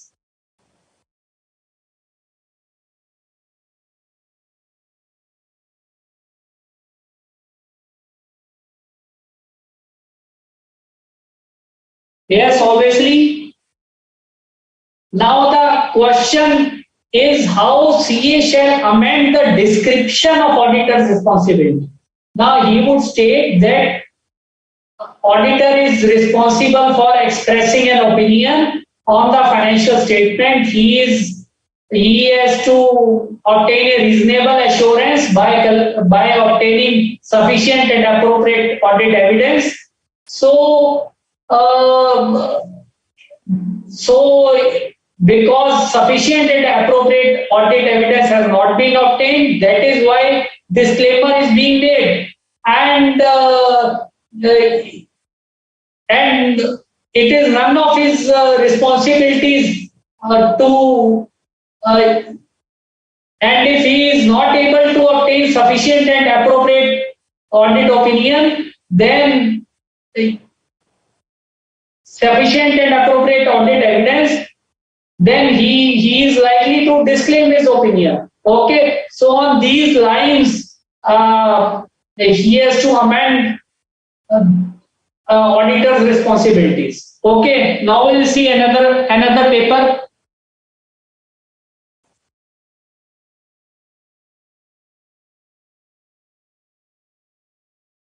Now this is November 20 paper.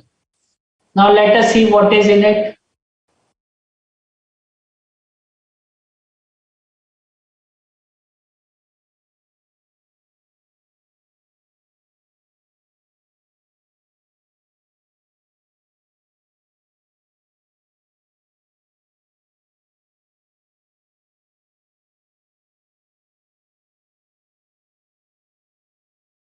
Yes. Here one question is relevant relating to this chapter. How would an auditor determine key audit matters in accordance with SA 701? So this is, again, we have discussed it many times. He would determine key audit matters from the matters which have been communicated from with those charged with governance, and these matters would relate to current period only. Okay, so this is as per SA 701. Okay, the matters which in his professional judgment of the auditor were significant and the auditor wants to highlight these matters to the users of financial statements. Okay, so you have to understand the question. The question is saying how would an auditor determine key audit matters? So the question is asking you to explain that how key audit matters are determined, how these are selected. Now these are selected from the important matters of current period which have been communicated with those charged with governance. Okay, is that clear?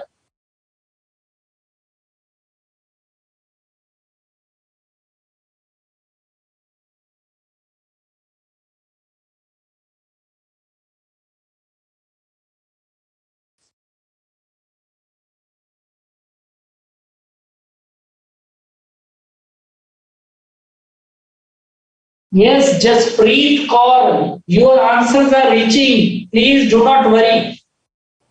Please do not worry.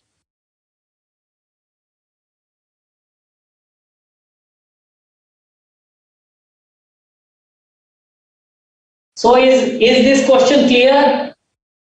Now we'll see whether there is any other question related to this chapter. No. So now we'll move to another paper. November 19.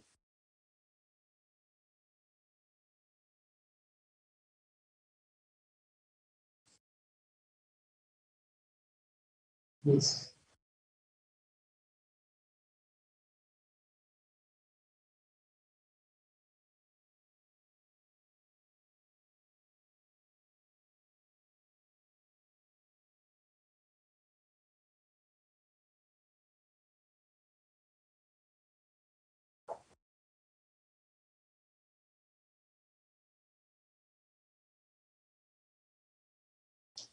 Now here there is a question on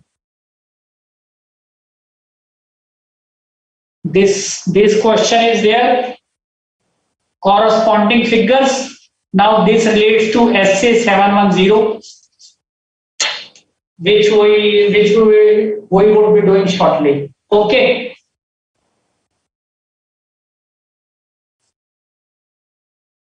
Okay guys, so I think you have got a fair idea how questions are coming pertaining to this chapter.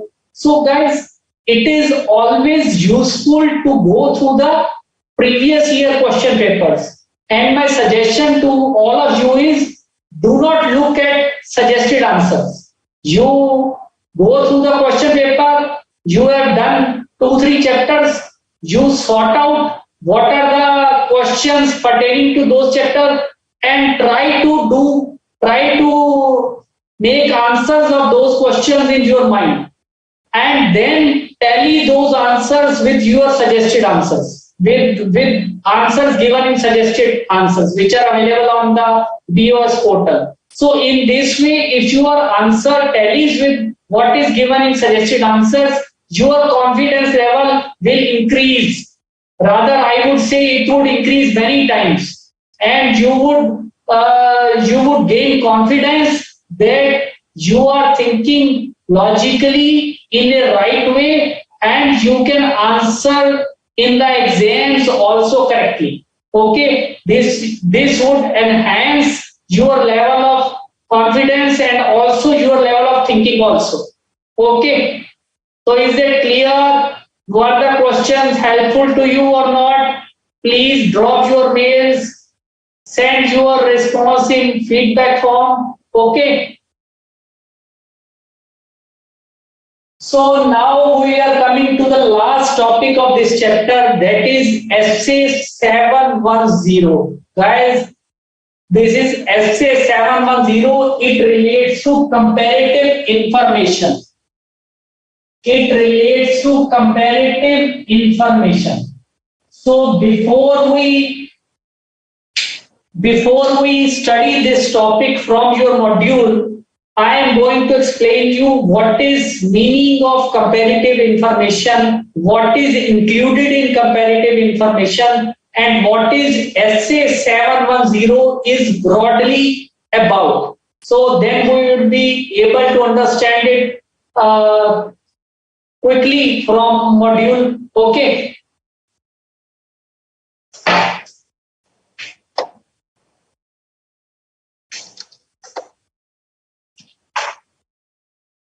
Surbi, if there is any specific query, you can please send. I will respond it. I think I have responded to all of your queries in previous lecture. So today the mails are getting mixed up, so I am not able to see all the mails. Due to some technical problem, mails are getting mixed up.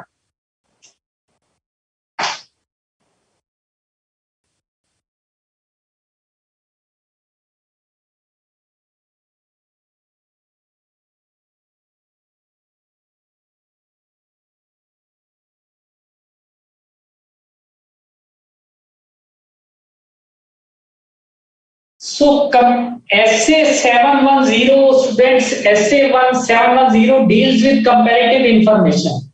Now comparative information is of two types. One kind of comparative information is when just corresponding figures of preceding year are also given along with current year figures. Now it is known as corresponding figures.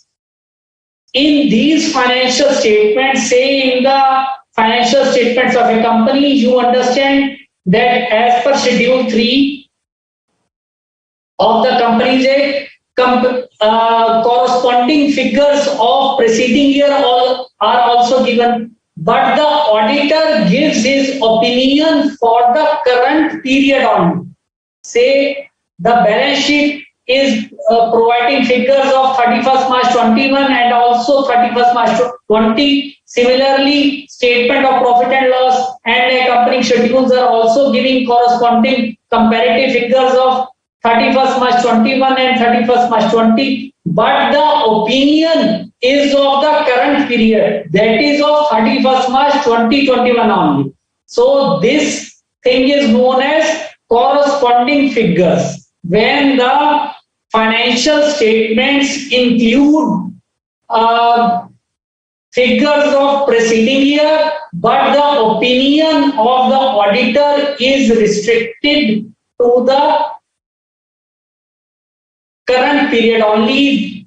So this is known as corresponding figures. And another term is comparative financial statements. Comparative financial statement means when both figures of current year and preceding year are provided in the financial statements, and the auditor in his audit report, he is giving opinion not only of the current period but also of the preceding period. He is giving two opinions of not only of the current period but also of the previous period. So these are known as comparative financial statements. So essay 710 describes the audit procedures to be performed in case of corresponding figures and in case of comparative financial statements.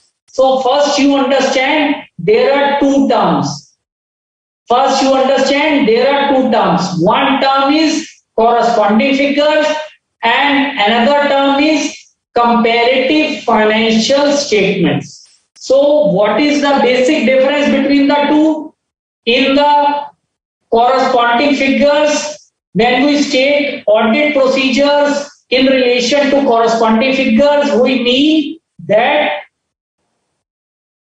current period figures are given in the financial statements and preceding year figures are also given, and current year figures are read in relation to previous year figures, but the opinion of auditor relates only to current period. Okay, that is the meaning of current, that is the meaning of corresponding figures term. And second term is comparative financial information. Comparative financial information means when the financial statements give figures of current period as well as preceding period, and the auditor's opinion, the opinion of auditor in audit reports refers to both the periods. The auditor in his report is giving opinion of current period as well as previous period. So is that clear? Is that clear to you guys?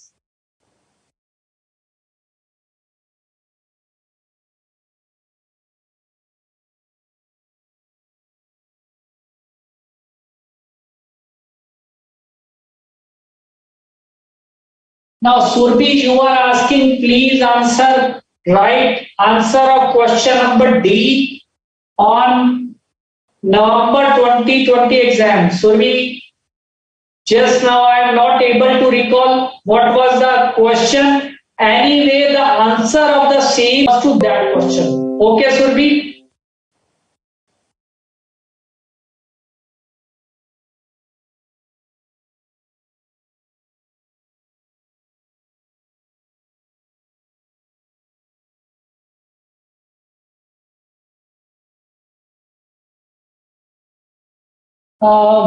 One student is asking that she studied every concept and but in exams she cannot remember. She has already given 2 attempts. So my advice to you would be, dear student, there is always shortcoming within ourselves. So we have to constantly improve ourselves, and I would suggest you first understand, you take one chapter from the beginning, you read it thoroughly, you give 1-2 days to it, you read it thoroughly, say you take chapter 1, you read it thoroughly, and then you try to remember and try to retain in your mind what you have studied. A little bit of cramming is also required here, I would say. But cramming without understanding the concepts is of no use. So first you have to understand the concepts, and then you have to remember and retain certain keywords. So we always recognize, we always say cramming is dirty. It is a dirty word. We have already been told, so you are not to cram. But cramming also means remembering. First, you have to understand the concept, then you have to remember, and then you have to retain. Because unless you are able to retain, unless you are able to remember that material in your mind, how you are going to put it in writing in your paper? Because then you would be doing such a huge syllabus, all the concepts would be getting mixed up. So you have to constantly train your mind to remember the things. So you do chapter 1, you do chapter 2, then you try to first remember chapter 1, then again you try to remember chapter 1 and 2 both combined, and start thinking what are the distinctive points, what are the distinguishing point between chapter 1 terms and chapter 2 terms. Are you getting confused? Then you remember again all those things. So guys, also you have to remember certain key words, certain key lines always, from which you can develop your own thinking and you can write in your own way. So I think you understand what is your name? You understand Shri Lakshmi. You understand Shri Lakshmi what I am trying to convey to you. What I am trying to convey to you, do you understand how you have to study? Because this is not only your problem. It comes with many students that when they sit in the exam, they go blank. They would say, कुछ याद ही नहीं रहा, nothing, blank हो गए. because your mind was not trained to remember the things. You have to train your mind to remember the keywords, to remember the key lines, to think logically. Okay, to think logically, to think step by step. So remembering is very important. You might call it by any name. You might call it by a name of cramming, but it is remembering. You have to remember those things. Okay.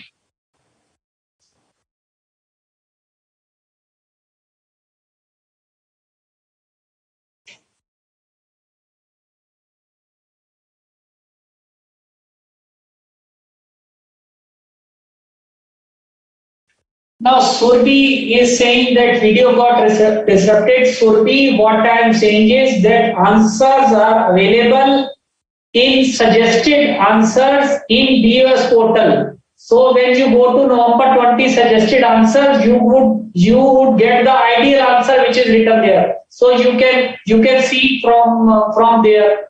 Okay.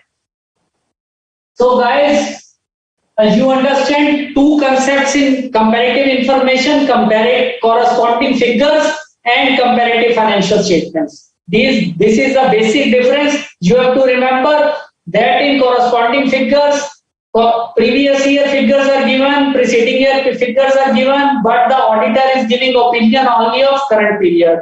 But in case of comparative financial statements, the preceding year figures are given, but the opinion section, the auditor is giving opinion of current period also, as well as previous period also, as well as of preceding period also.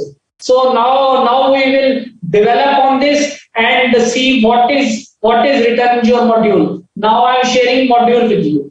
Okay.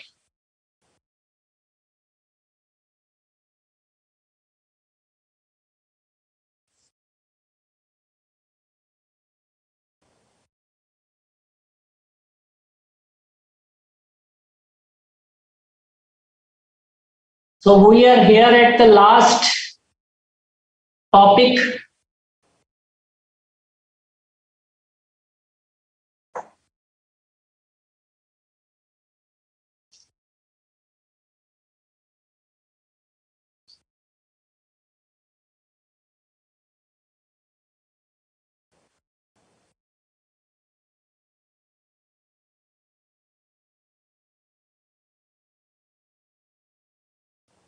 Yes. This is SA 710, nature of comparative information. So it consists of two things, corresponding figures and comparative financial statements. Two things I have told you. Okay. And what is the difference? The essential reporting difference between the two approaches are: for corresponding figures, the auditor's opinion on financial statement refers to current period only. Okay. And for comparative financial statements, the auditor's opinion refers to each period for which financial statements are stated. Okay.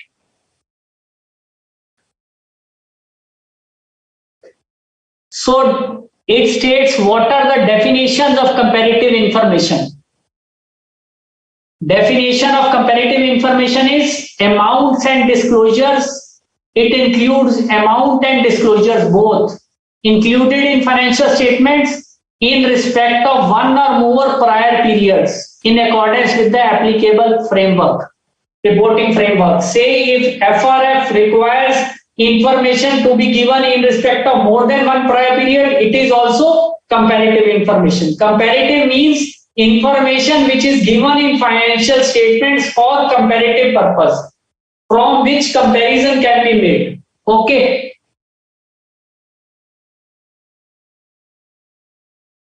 Audit procedures regarding comparative information. So what should be the audit procedures regarding comparative information? So the comparative information agrees with the amounts and other disclosure presented in the prior period. So it means that when financial statements of say 31st March 21 have been presented to me, which also includes figure of 31st March 20. So I would see that figure of 31st March 20 tally with the financial statements of 31st March 20. Okay. And the accounting policies reflected in the comparative information are consistent with those applied in current period. Okay. So the accounting policies which were followed in preceding year are same in the current period, because it is only then some sense can be made of this comparative information. Okay.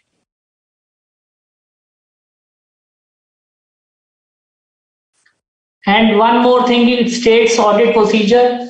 If auditor becomes aware of a possible material misstatement in the comparative information while performing the current period audit, he shall perform such audit procedures as necessary to obtain sufficient appropriate audit evidence to determine whether a material misstatement exists.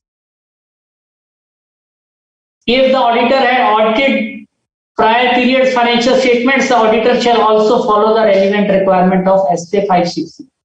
Okay, so it states that if the auditor becomes aware of a misstatement in the comparative information, he is performing audit of current period, but he gets to know some material misstatement of the previous period also from the comparative information, then he has to perform additional audit procedures which are necessary to state that how the current year, whether the opinion of current period is being affected by that misstatement. Okay.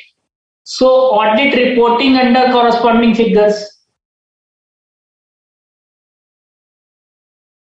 So this is what we have studied, that comparative information where amounts and other disclosure from prior period are included as an integral part of current period financial statements, and these statements are intended to be read.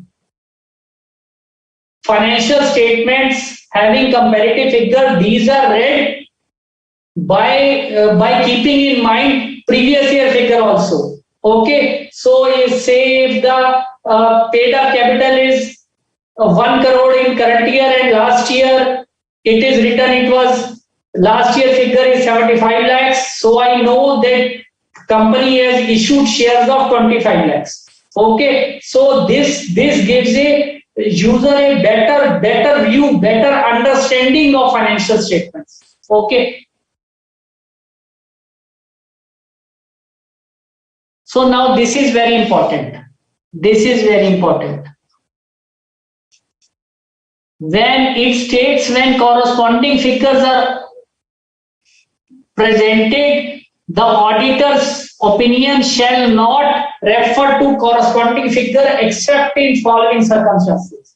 So we have already studied that when corresponding figures are presented, the auditor's opinion relates only to current period. However, exceptions are there. The auditor can also refer to corresponding figures in the following circumstances. What are those exceptions? These exceptions are, like say if the auditor's report on the prior period included a modified opinion, whether it was a disclaimer, adverse or qualified, and the matter due to which the auditor gave modified opinion, that matter is still existing, it is unresolved, then auditor shall modify his opinion on current period's financial statement. And he would also refer to corresponding figures while modifying his opinion. Okay, so you have understood this exception point, guys. Say the previous year report was modified, the opinion was modified, and the matter which gave rise to that modification, it is still existing. Its effect is still there. It is not resolved. So the auditor would also modify current year's opinion, and in doing so, he would be obviously referring to corresponding figures. Okay. So these are the exceptions. Normally, when corresponding figures are presented, the auditor opinion shall not refer to corresponding figures. However, it can refer to corresponding figures in these following three exceptions. First exception is given here. Now, second is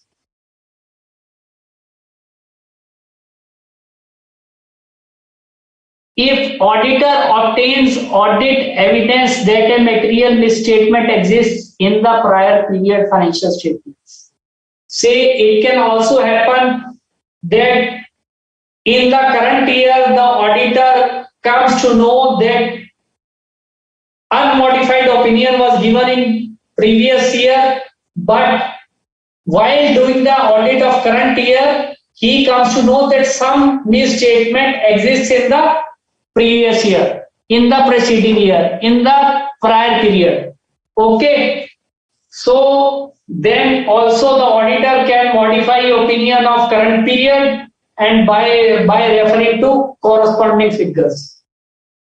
And third point is prior period financial statements not audited. If prior period financial statements were not audited, the auditor shall state in other matter para in auditor report that corresponding figures are unaudited. Okay.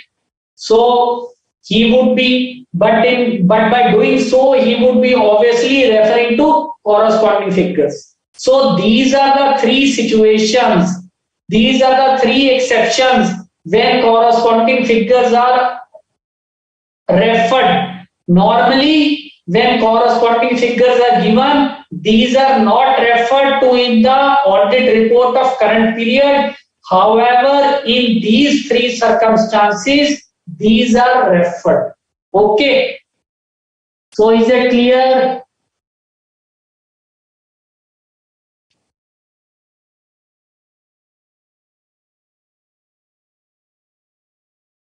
Now, what is comparative financial statements? Comparative financial statement means when financial statements include figures of current period as well as prior periods, and auditor opinion refers to each period. Okay, that is very important. That auditor's opinion refers to each period. Auditor gives opinion of current period also and prior period also.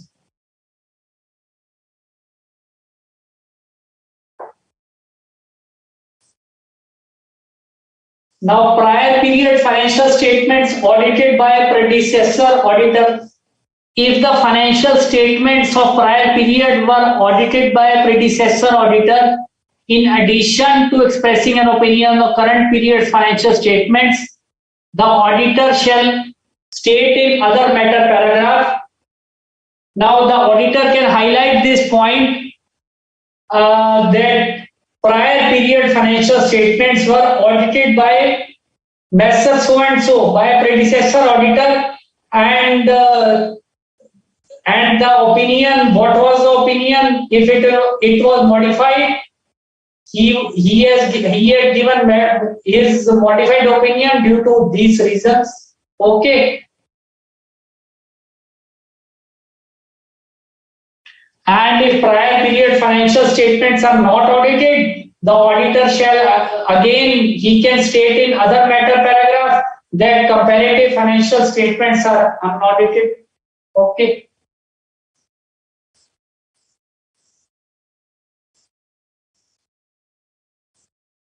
Okay, so guys, what you have to understand in this subtopic is that what is the difference between these two terms, corresponding figures and comparative financial information and comparative financial statements, and these both fall under the category of comparative information SA 710 deals with it, and we have to remember what are the audit procedures in relation to comparative information and comparative financial statements. Okay, so guys, with this we have completed the chapter of. So guys, okay, good night, guys.